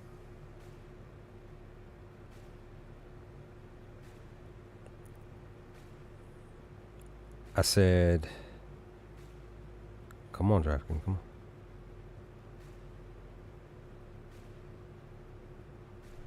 on. 740. Right, yeah, right. See, I think it's too late now because it's 7:40. The game's getting ready to start. They probably won't close this, but I'll still try. Well, they give me a live betting prop here. Bobby's actually in a spot. Plus 500 for 5 total bases, right? And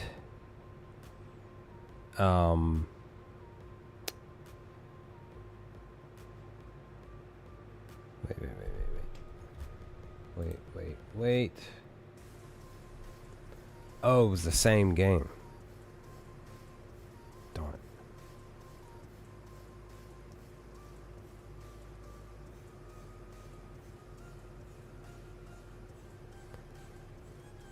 Look, I'm going to take it. Because Salvador Perez is a plus 700. Remember I mentioned this in other streams. When it's pertaining to 5 total bases, you want the batter to have a plus 700 or higher. Reason being, Stowers is a main reason why I'm bringing him up, because the day that he had 3 home runs that day, his value, his line for 5 total bases was plus 900.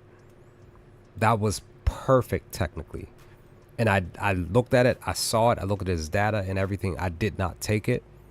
So that's what I'm saying. You want to even still look at the data. You still want to, we were talking, me and Grady and others were talking about this in the voice chat, Prop Founders voice chat, in saying that you want to still look at everything.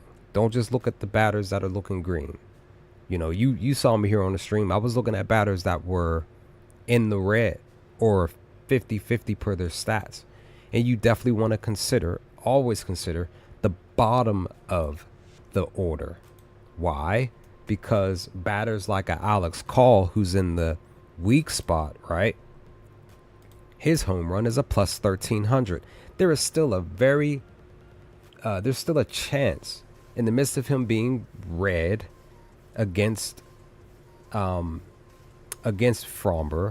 in the midst of him only hitting one home run in the last 10, in the midst of his HRRs being what it is, midst of his total bases being what it is. Look at his stuff. He's still green, right? In a lot of metrics. But the one thing that stands out per his data is batting second. He could still go out here because he's still looking for his first home run batting second. He could go out here and get 2 home runs tonight. So you want to go with your heart, your gut, whatever it is that's kind of telling you, pinpointing you when your eyes look at a batter or a specific player or a team even. Because I keep encouraging any and every bettor to bet on team props. I'm going to try to get over here to Outlier. Because even over the last 48 hours, we've seen teams go out here and score 5, 6, 7, 9 runs in a game. And it's more than 3. It's like 6 of those teams going out here and scoring all of these runs. So for my Baltimore O's, we now are even higher of a favorite because we're winning. We just scored 6 runs tonight. That was an automatic win for us as a bettor, for you as a bettor. Why? Because the value for them to score, say, 4 runs was probably like a minus 160 or 170, right? So let me show you, if again, Outlier will allow me to show you. Let's come down here. We can even look. Let's look at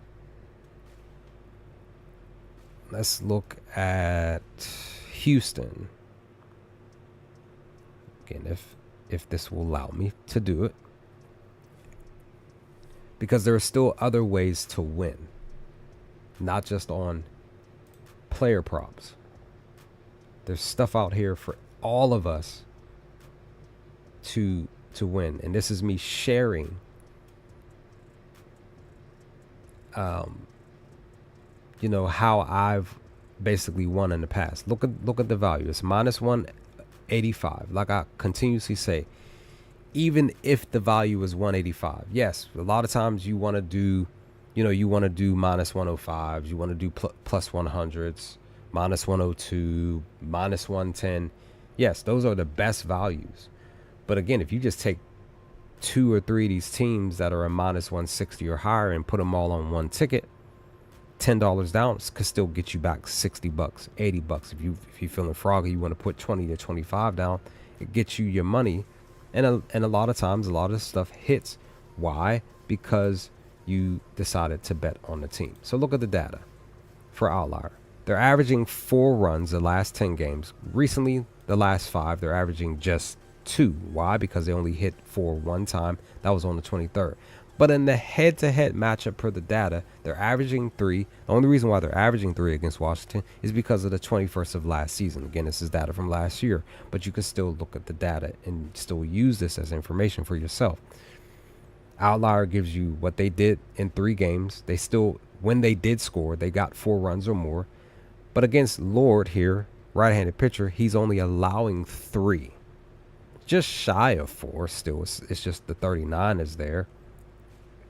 But per the data, he is, the team is still scoring 4 runs. Again, per last year. They're a minus 105. Minus 185. They could technically still go out here and get the 4. Because they're the favorite against Washington, who's struggling to score.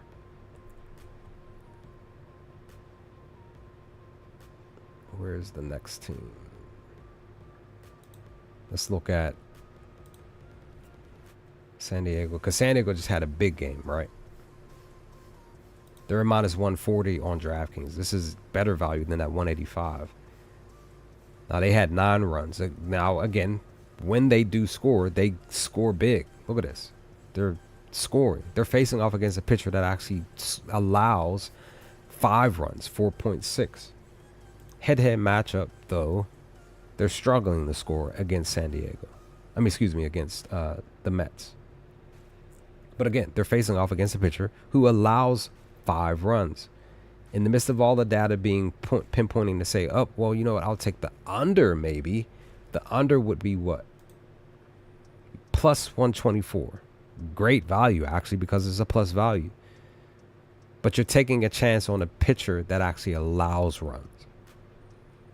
I personally would sit here and say, hey, maybe do both picks, but maybe say, you know what, I'll put $5 down,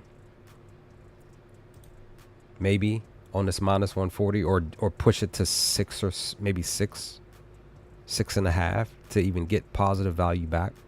If say they do go out here and score 4 runs, and then again, this is just me speaking for myself, I may put $10 down on this plus 124.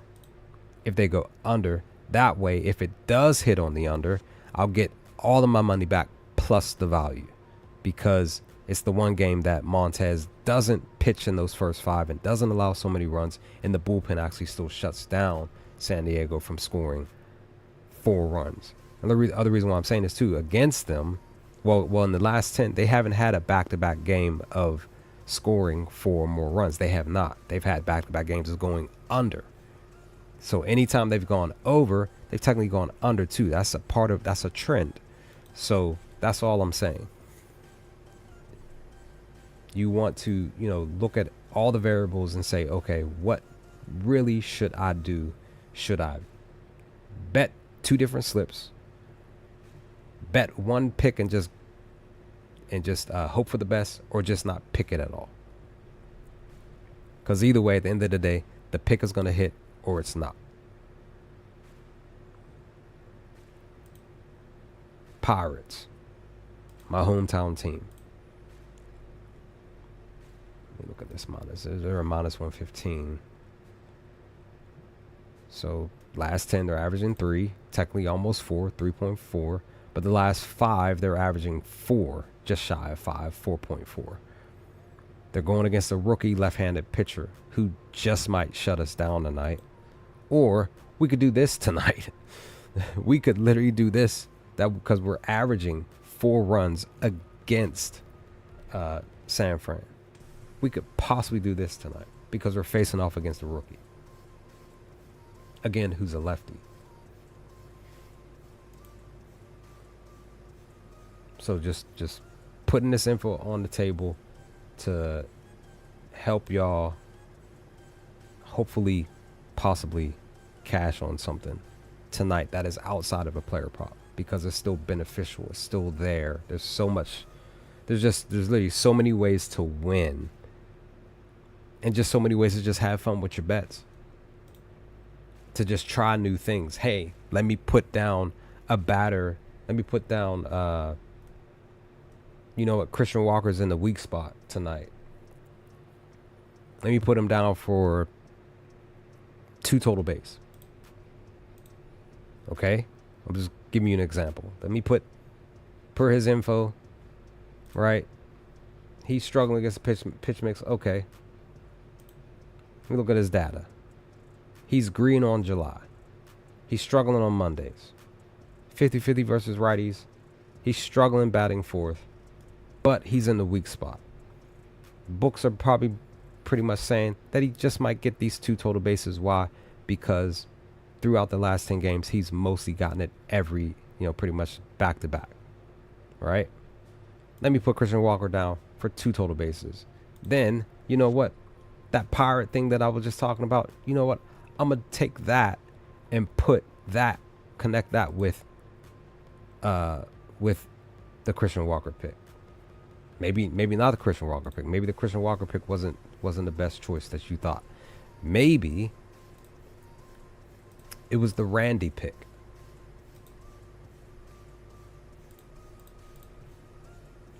Because Randy's like every other game, if it's a trend, every other game he's getting 2 total bases or more. Maybe you put him down for 2 total base, which is that minus 140. I'm going to just go back on FanDuel. I got to relog back in. Let's see what that value is for that pick.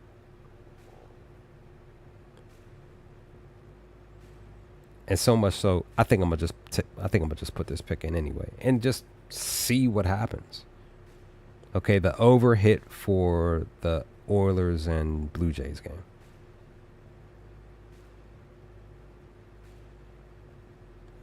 All right, so we play first before we play Seattle. So this is what I'm gonna do. I'm gonna just do it. I'm gonna just put this in because this is more than likely a plus value. Probably, I'm gonna say that the let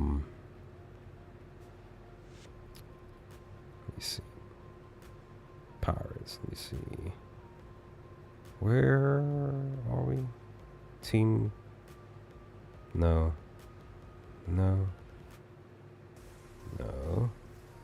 Huh.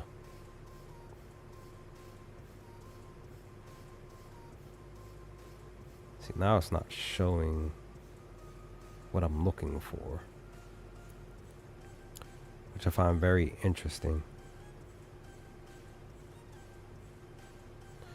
You said FanDuel's messing up?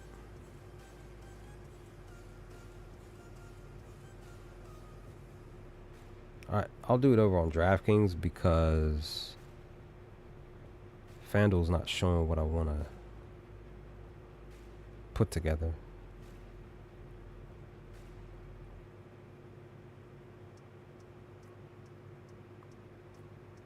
Okay. Alright. Oh.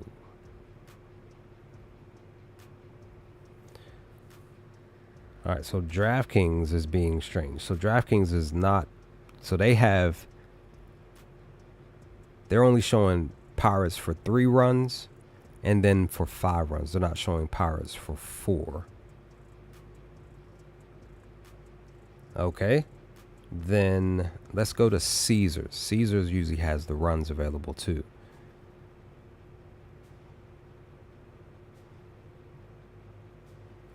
Whoops.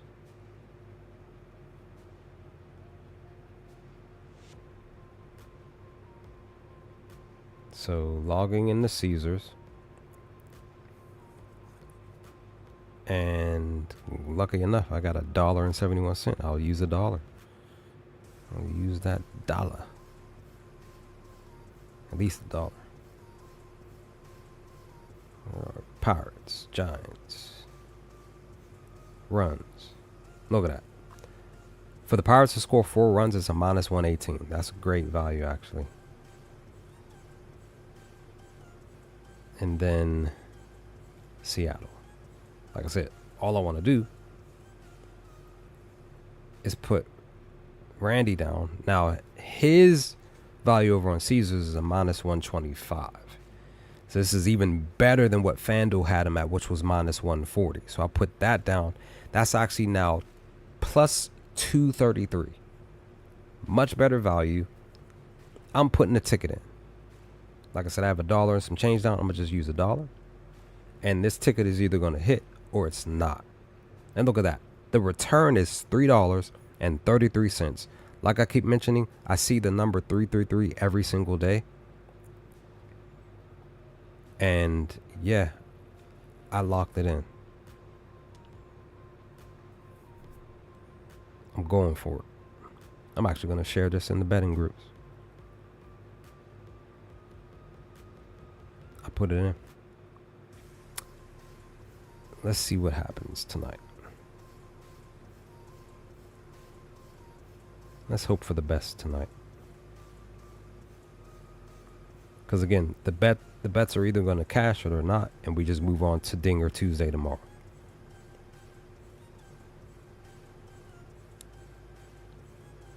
Okay, North put his picks in. He has a 4-leg. What did he put? HRR, Ramirez, Soto, Bush, and Randy, and Garver. Okay. Oh, he's betting on both. Same game. Jake put his in. Oh, he's betting same games. Okay, Jake, my man. Word life. That's what's up.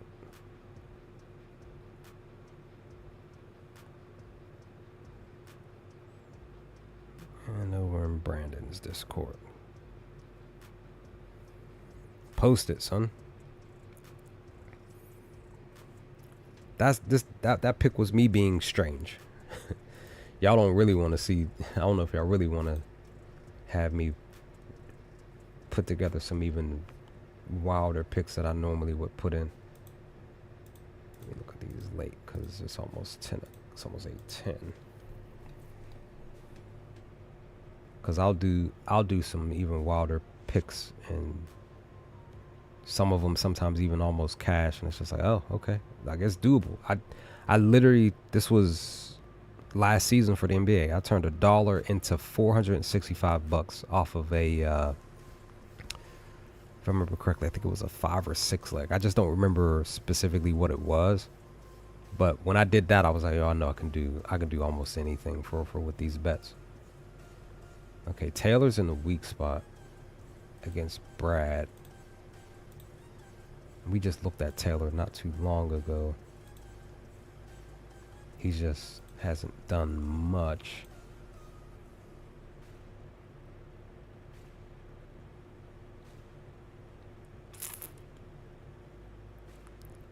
That batting first is where it's at for him. Look at his doubles. Okay, he's getting some doubles.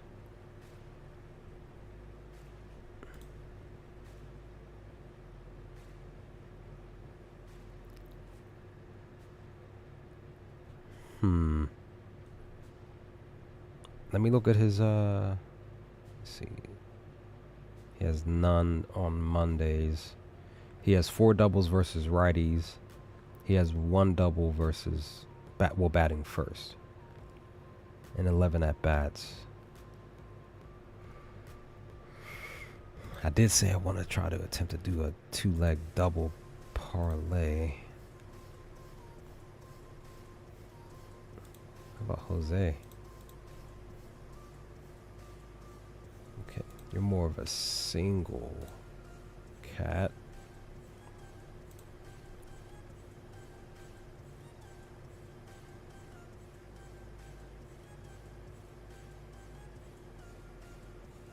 Okay. All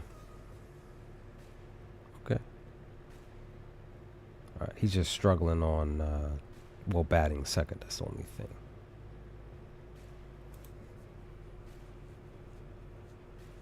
And then CJ. What was he? CJ was, he was, well, he had 3 doubles the last 10. Line drives 13. Okay. Mondays struggle. Lefties doing decent. Batting first, decent. He has a lot of doubles batting first. Well, that's only because that's where he bats the most. Now, leading off, he bats well enough with an 800 OPS. Okay.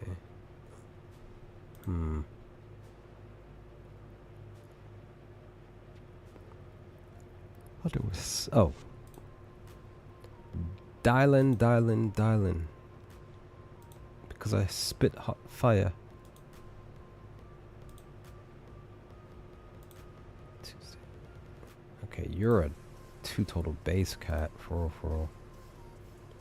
Yo, ground ball 100%. Hard hit 100%. Son. Oh, that's why. Because you only been batting against... You only batted against one lefty.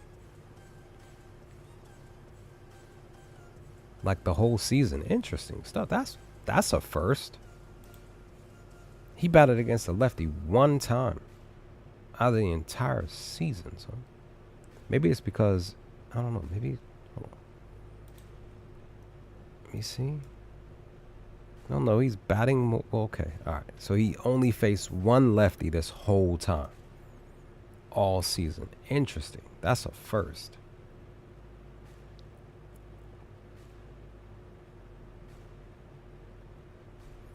See, Lau would be one I would target for, say, 3 HRRs. Maybe even be a little bit more, maybe be a little bit more aggressive with, say, 3 total bases. I mean, 3 total bases instead of 2. I'm just kind of feeling like I want to.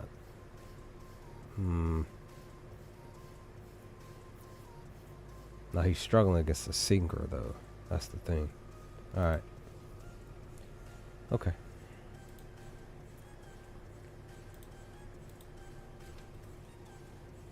All right, Taylor. You're in the weak spot. Hop is in the weak spot. Actually, you're in the best spot for because the OPS per the position is 953.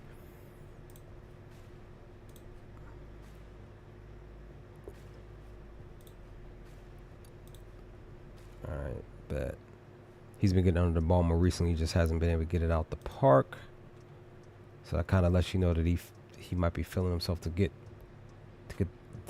possibly hit a home run. Maybe. He's looking for his second home run on a Monday. That hasn't happened yet. He's struggling batting 6. He usually bats 5th. Huh. Maybe not. Let me look at Taylor. 0-5 currently. Okay. He's been more struggling more recently to do anything. And tonight might not be the exception at all. He's struggling on Mondays. He's batting 4th. Okay.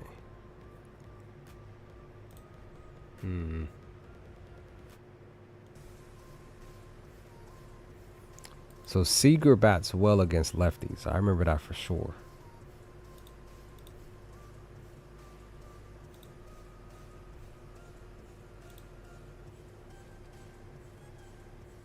So he's batting well at night.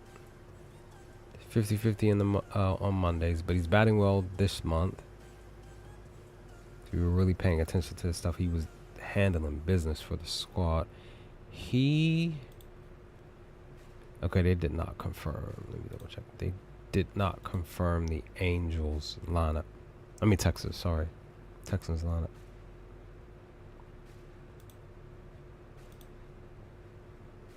Oh man, you've been getting some HRR, sir.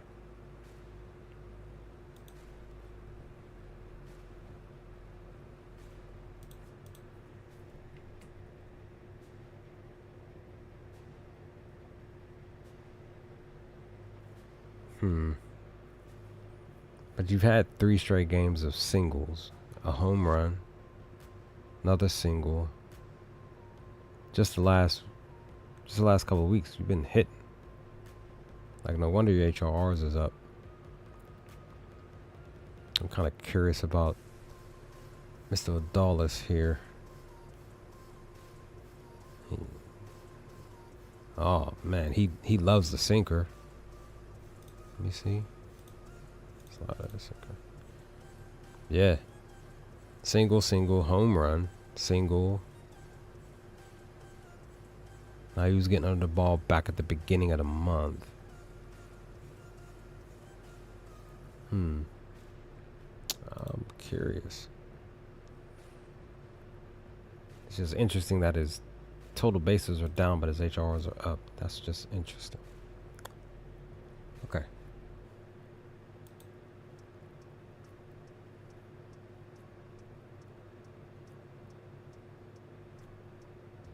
Is that 4th? Well, okay. Because the lineups haven't been confirmed. Sheesh, Frankie. Sheesh, I didn't know that you were you had a weak spot of the bottom half of the batting order. Okay. Oh man. 1.90 for the OPS? Wow. Nice. Slug. 1.1 1.10. Again, this is batting the bottom the last spot. He's a righty versus righty. I'm just kind of curious about Elias here. It's just that he hasn't done much because he's in the bottom of the barrel. He's struggling. He struggled more. He struggles more against lefties, but again, he's still struggling in general. Really struggling on Mondays. Sheesh, 1 hit, 26 at bats. Man. Okay. He did get a couple of singles over the last 5 games, though. Basically back to back, right? Okay. Well, not back to back, but. Alright.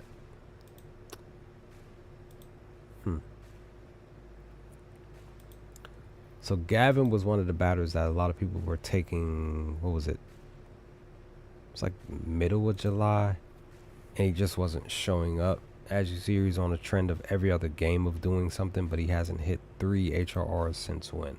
Since the 10th against Arizona at home. Maybe he decides to wake up in August because he's been struggling in July. I'm just kind of curious about this one here. But Xander, he hit a home run last night. Okay. Alright. Bet.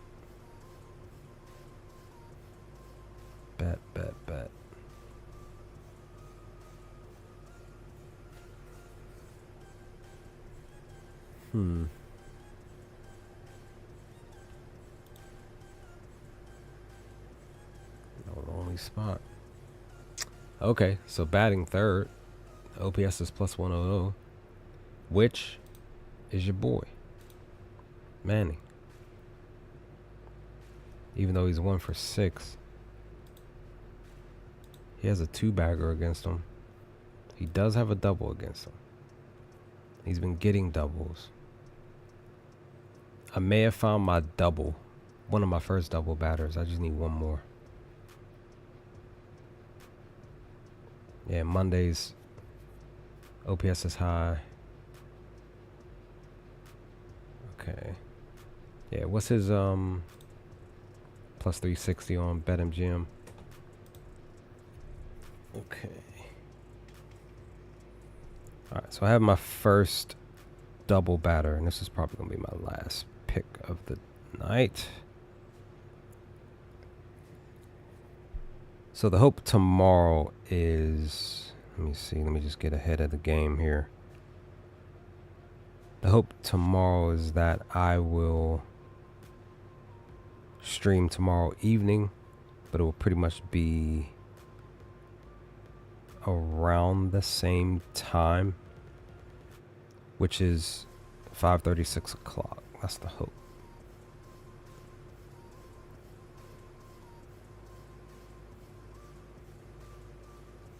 Oops, wrong game. So Manny Machado, like I said, I'm gonna put him down for a double. But like I said, I'm gonna parlay him with another batter.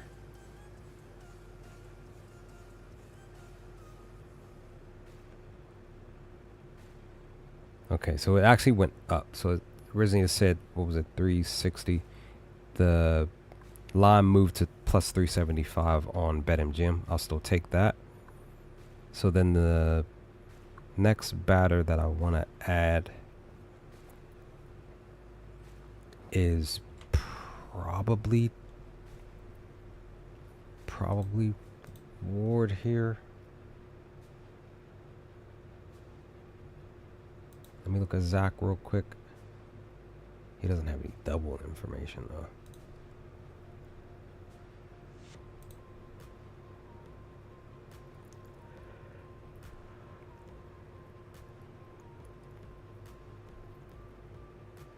He has a lot of doubles batting 6. Again, this is where he mostly bats at anyway. He only has one double on Mondays. Okay. Oh, Joe, sir. Forgot about you. Okay, you only have one double in the last 10. Your line drive is 40, which is great. That's what I want to see here. Nighttime, Mondays, you're batting great. You have 5. No, you have 0 doubles though.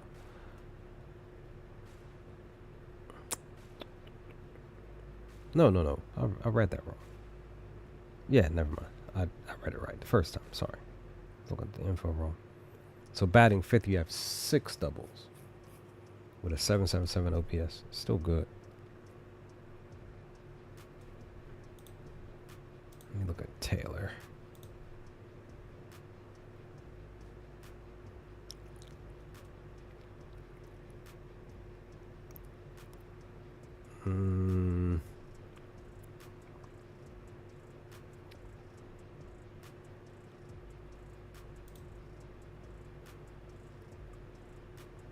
So Mondays you're struggling. You have 1 double. Basically looking for your second. You have 16 doubles batting versus righties.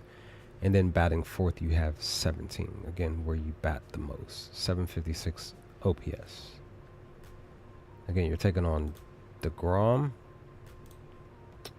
Again, who allows hits.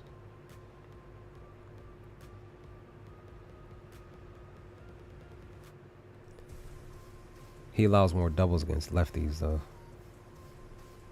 But they only have Nolan, who he has 3 doubles in the last 10. That's still fairly decent.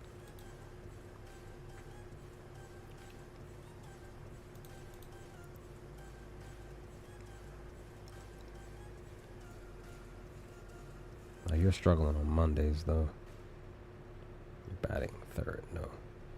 Alright, I think I'm going to take a chance on Taylor.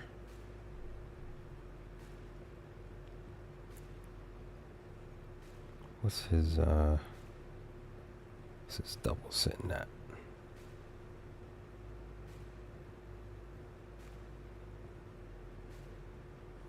Now his double is a plus 575. That is high.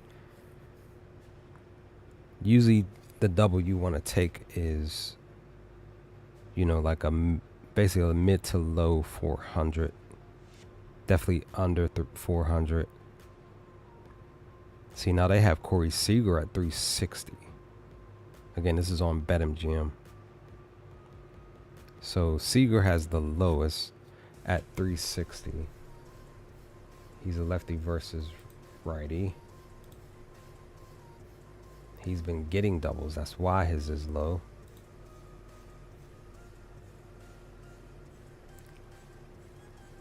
He struggles against the fastball. His line drive's still 33%, which is good. Hard hit 60.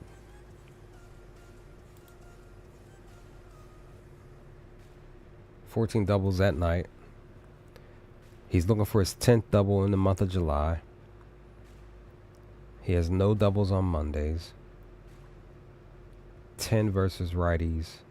We just don't know where he's batting. Which, more than likely, he's batting second or third. Because those are the two spots where he normally bats at. I'm going to take a guess he bats second. But that's just me. Because then he's looking for his 12th double. Batting second. And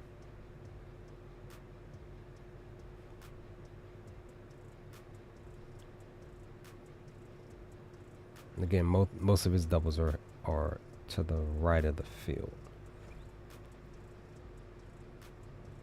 I'm kind of curious. I might still attempt to try to just, well, not attempt, but I might just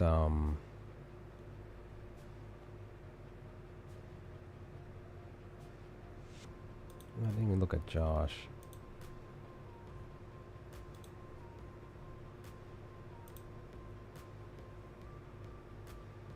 July. Okay. So we just don't know where these cats are batting at. Plus I don't see. We can look one more time.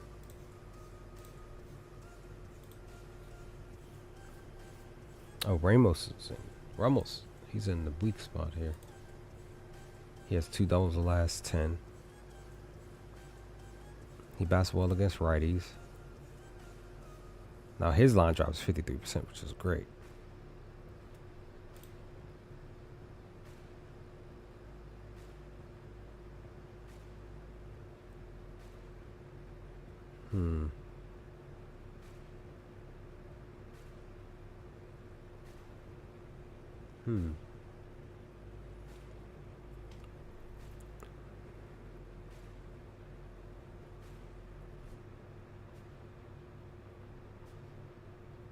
So maybe he did recently get a.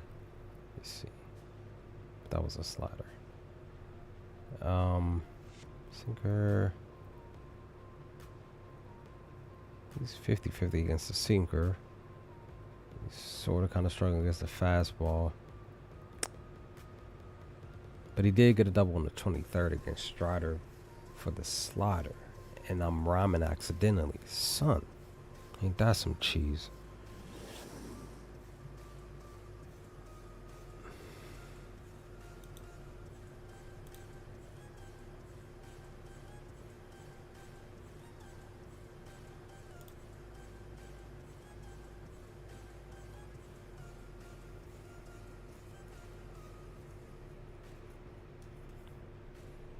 Okay, Max, you've only allowed 4 doubles on a Monday.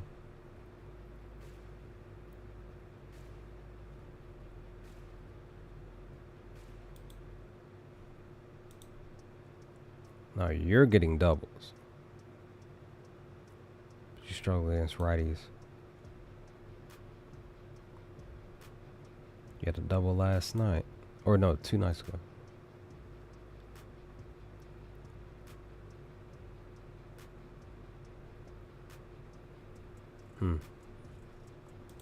I guess look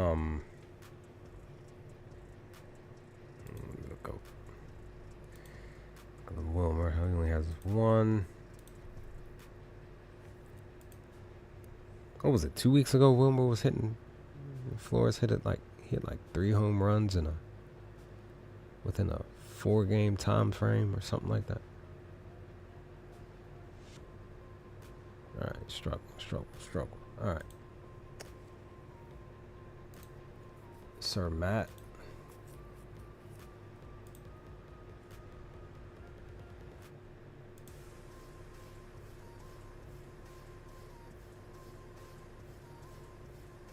See, his line drive is 33% though, which is great.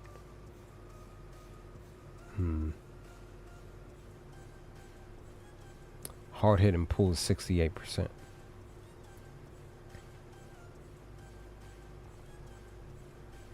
That's the only thing.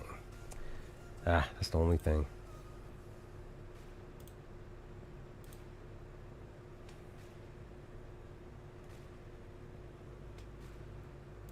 Let me look at Jorge.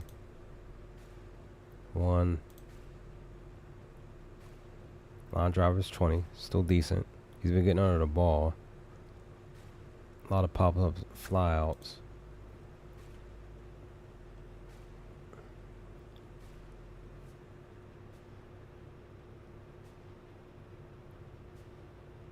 He's actually batting well in the 5th spot. He has 4 doubles in the 5th spot.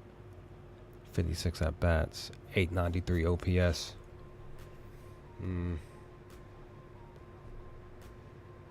That's DraftKings.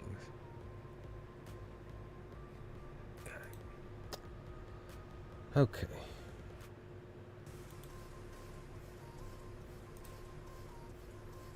No doubles. None from call. Not a 1. That's because your boy just be hitting home runs whenever he... Just like... Man. Alright.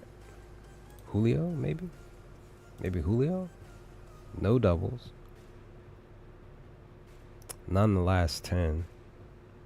He has none against JP. Line drives 27, well 28%, well no, 27%.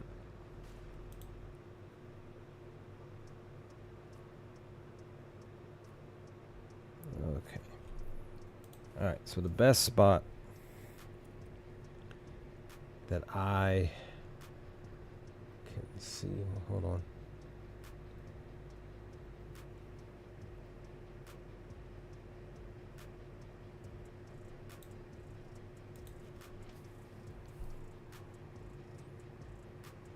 Nick has been a double machine, son.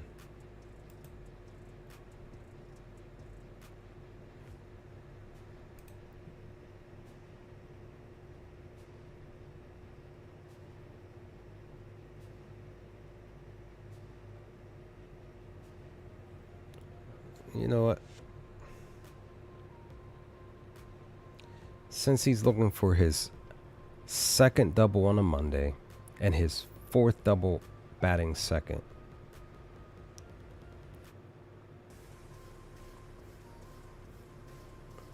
Technically his 16th double at night and 8th at home. I'll take Nick Kurtz for a double.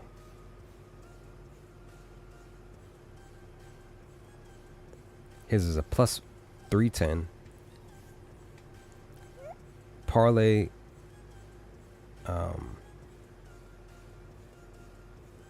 Parlay Manny Machado and Nick Kurtz. This is a plus 1847. Actually, I think let me see.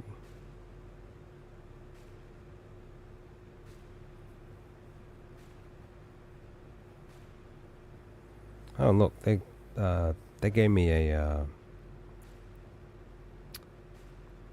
BetMGM gave me a little 15% parlay booster. I apply that, they won't let me apply it. Bet does not meet this requirement. Oh, that's why, because it's a 3-leg. So then I won't do it then. So then we'll just do.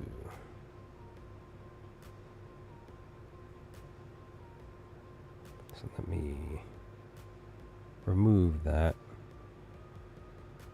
Okay.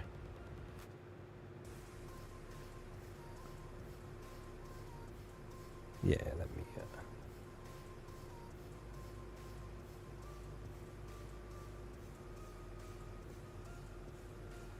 All right, I locked it in. Machado and Kurtz, 1 double, plus 1847. That's the pick. That's the bet. And we're walking away from the table, hoping for the best tonight. See what we can hopefully cash on, and hopefully take our wins and definitely our losses into tomorrow for Dinger Tuesday.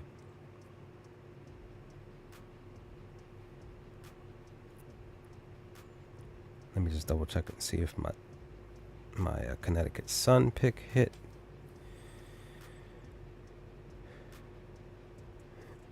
It looks like it did. All right.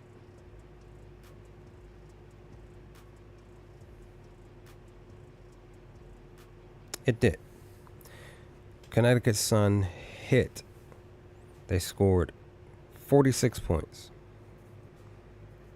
Put $5 down. It was a plus 100. I got back a full 10. So I'll take that. I'll take that win. The only thing is I forgot to post it on my Twitter just because I was busy. But I'll take that. I'll take these wins here. We made the magic happen tonight. At least with that win. That's one win under the belt, right? Let me see. There goes my Baltimore Oilers. Scoring 9 runs.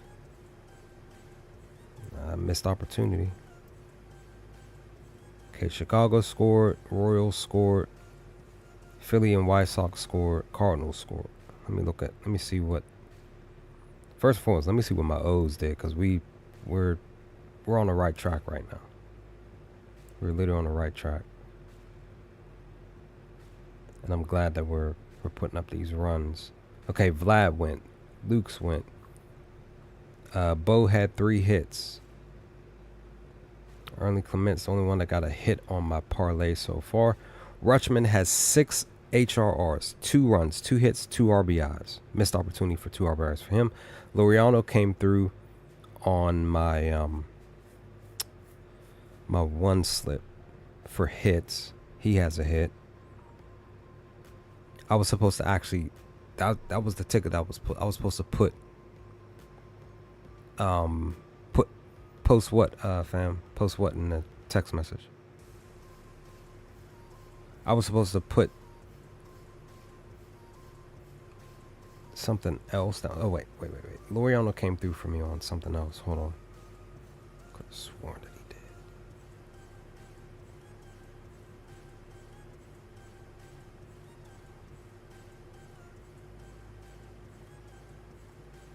Or did I forget to put this ticket in? Oh, you know what I did? That's what I'm saying. Work got in the way. I was supposed to put Laureano down for, I think it was for two HRRs. Maybe it was 3. It was him, and I'm looking at my list again so I can find it. I think it was Laureano and Moniak, if I remember what I was thinking about doing. I was going to do Moniak and Laureano for 3 HRR tonight, and I forgot.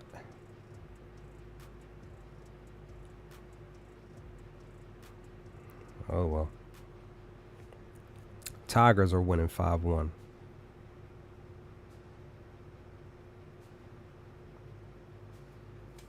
Okay, Dingler hit a home run. Baez hit a home run. Dingler and Baez has 5+ total bases tonight. Man, wild stuff. Torque has 2 total base. I have him down for 3, right? I need 1 more from him. And still waiting, I think. Wait. So Arizona. Carroll only has 1 hit, nothing else, and 3 at-bats. Cattell has 2 hits. Tampa. Like I said, Caminero went. Walls has 2 hits. It's technically the only 2 that has anything, really. Josh Lowe has a hit. Dominguez has 2 total base. Bellinger has 2 total base. Okay, that's pretty much that. Dodgers are up 3-1. Otani has 3 total base. Hernandez has 2 total base. Pahe has a hit. Betts has 3. He actually has 3. I mean, I'm sorry, not total base. 3 HRRs. Otani has 3 HRRs. Hernandez has 2 HRRs. And Mookie Betts has 3 HRRs. And Roja has 2. Twins, 2-0. Kersey, batting 9th. He hit a home run. Random batter. The bottom of the lineup. Philly are up 2. Harper has 3 HRRs. Kepler and Stott scored, so they have 2 HRRs. Colson. Didn't I mention Colson? Didn't I mention him? Talking about him today. He finally showed up. He hit a home run. Two RBIs. Missed opportunity with that. And then Cardinals are up 1-0 because Alec Burleson hit a home run. And I think Alec was in the weak spot, if I remember correctly. Let me just look at this real quick. Let me double check here. St. Louis. Yep, Alec in the weak spot. That worked out for him. So he actually went back-to-back with a home run. So he finally got a home run off of Edward. So that worked out for him. So, yeah. Yeah, he was mostly green too, so that worked out for him. All right. So there's that. So let's see what happens. What up with the rest of these picks here tonight? And let's just Michael Bush has 2 HRRs. Suzuki has 2 HRRs because the Cubs are up 3-1. Tucker has a run in. That's 3-0. So there's that. All right. And the Reds just scored, I think. McLean has 2 HRRs. Hayes has a hit. Ellie De La Cruz has a hit. And Friedel has a hit. All right. Cool. Cool like Kool-Aid. Too cool for school. All right.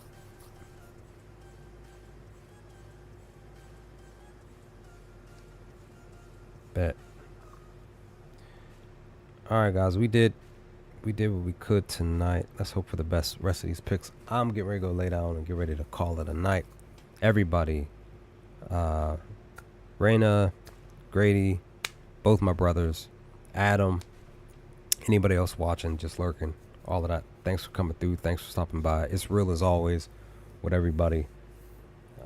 I'm calling it a night, and let's just see what happens with these picks tonight, and then hope for the best. But definitely stay safe, stay humble, get some rest, and like I said, hopefully tomorrow, after I get off work, I have to do something after work tomorrow, and then I'll look to try to stream around, like I said, 5:30, 6 o'clock, something like that, tomorrow. Yeah, tomorrow. So I'm out because I gotta set up the stream for tomorrow, so that way I can just go live once I got everything set up. But I'll holler at y'all later, guys.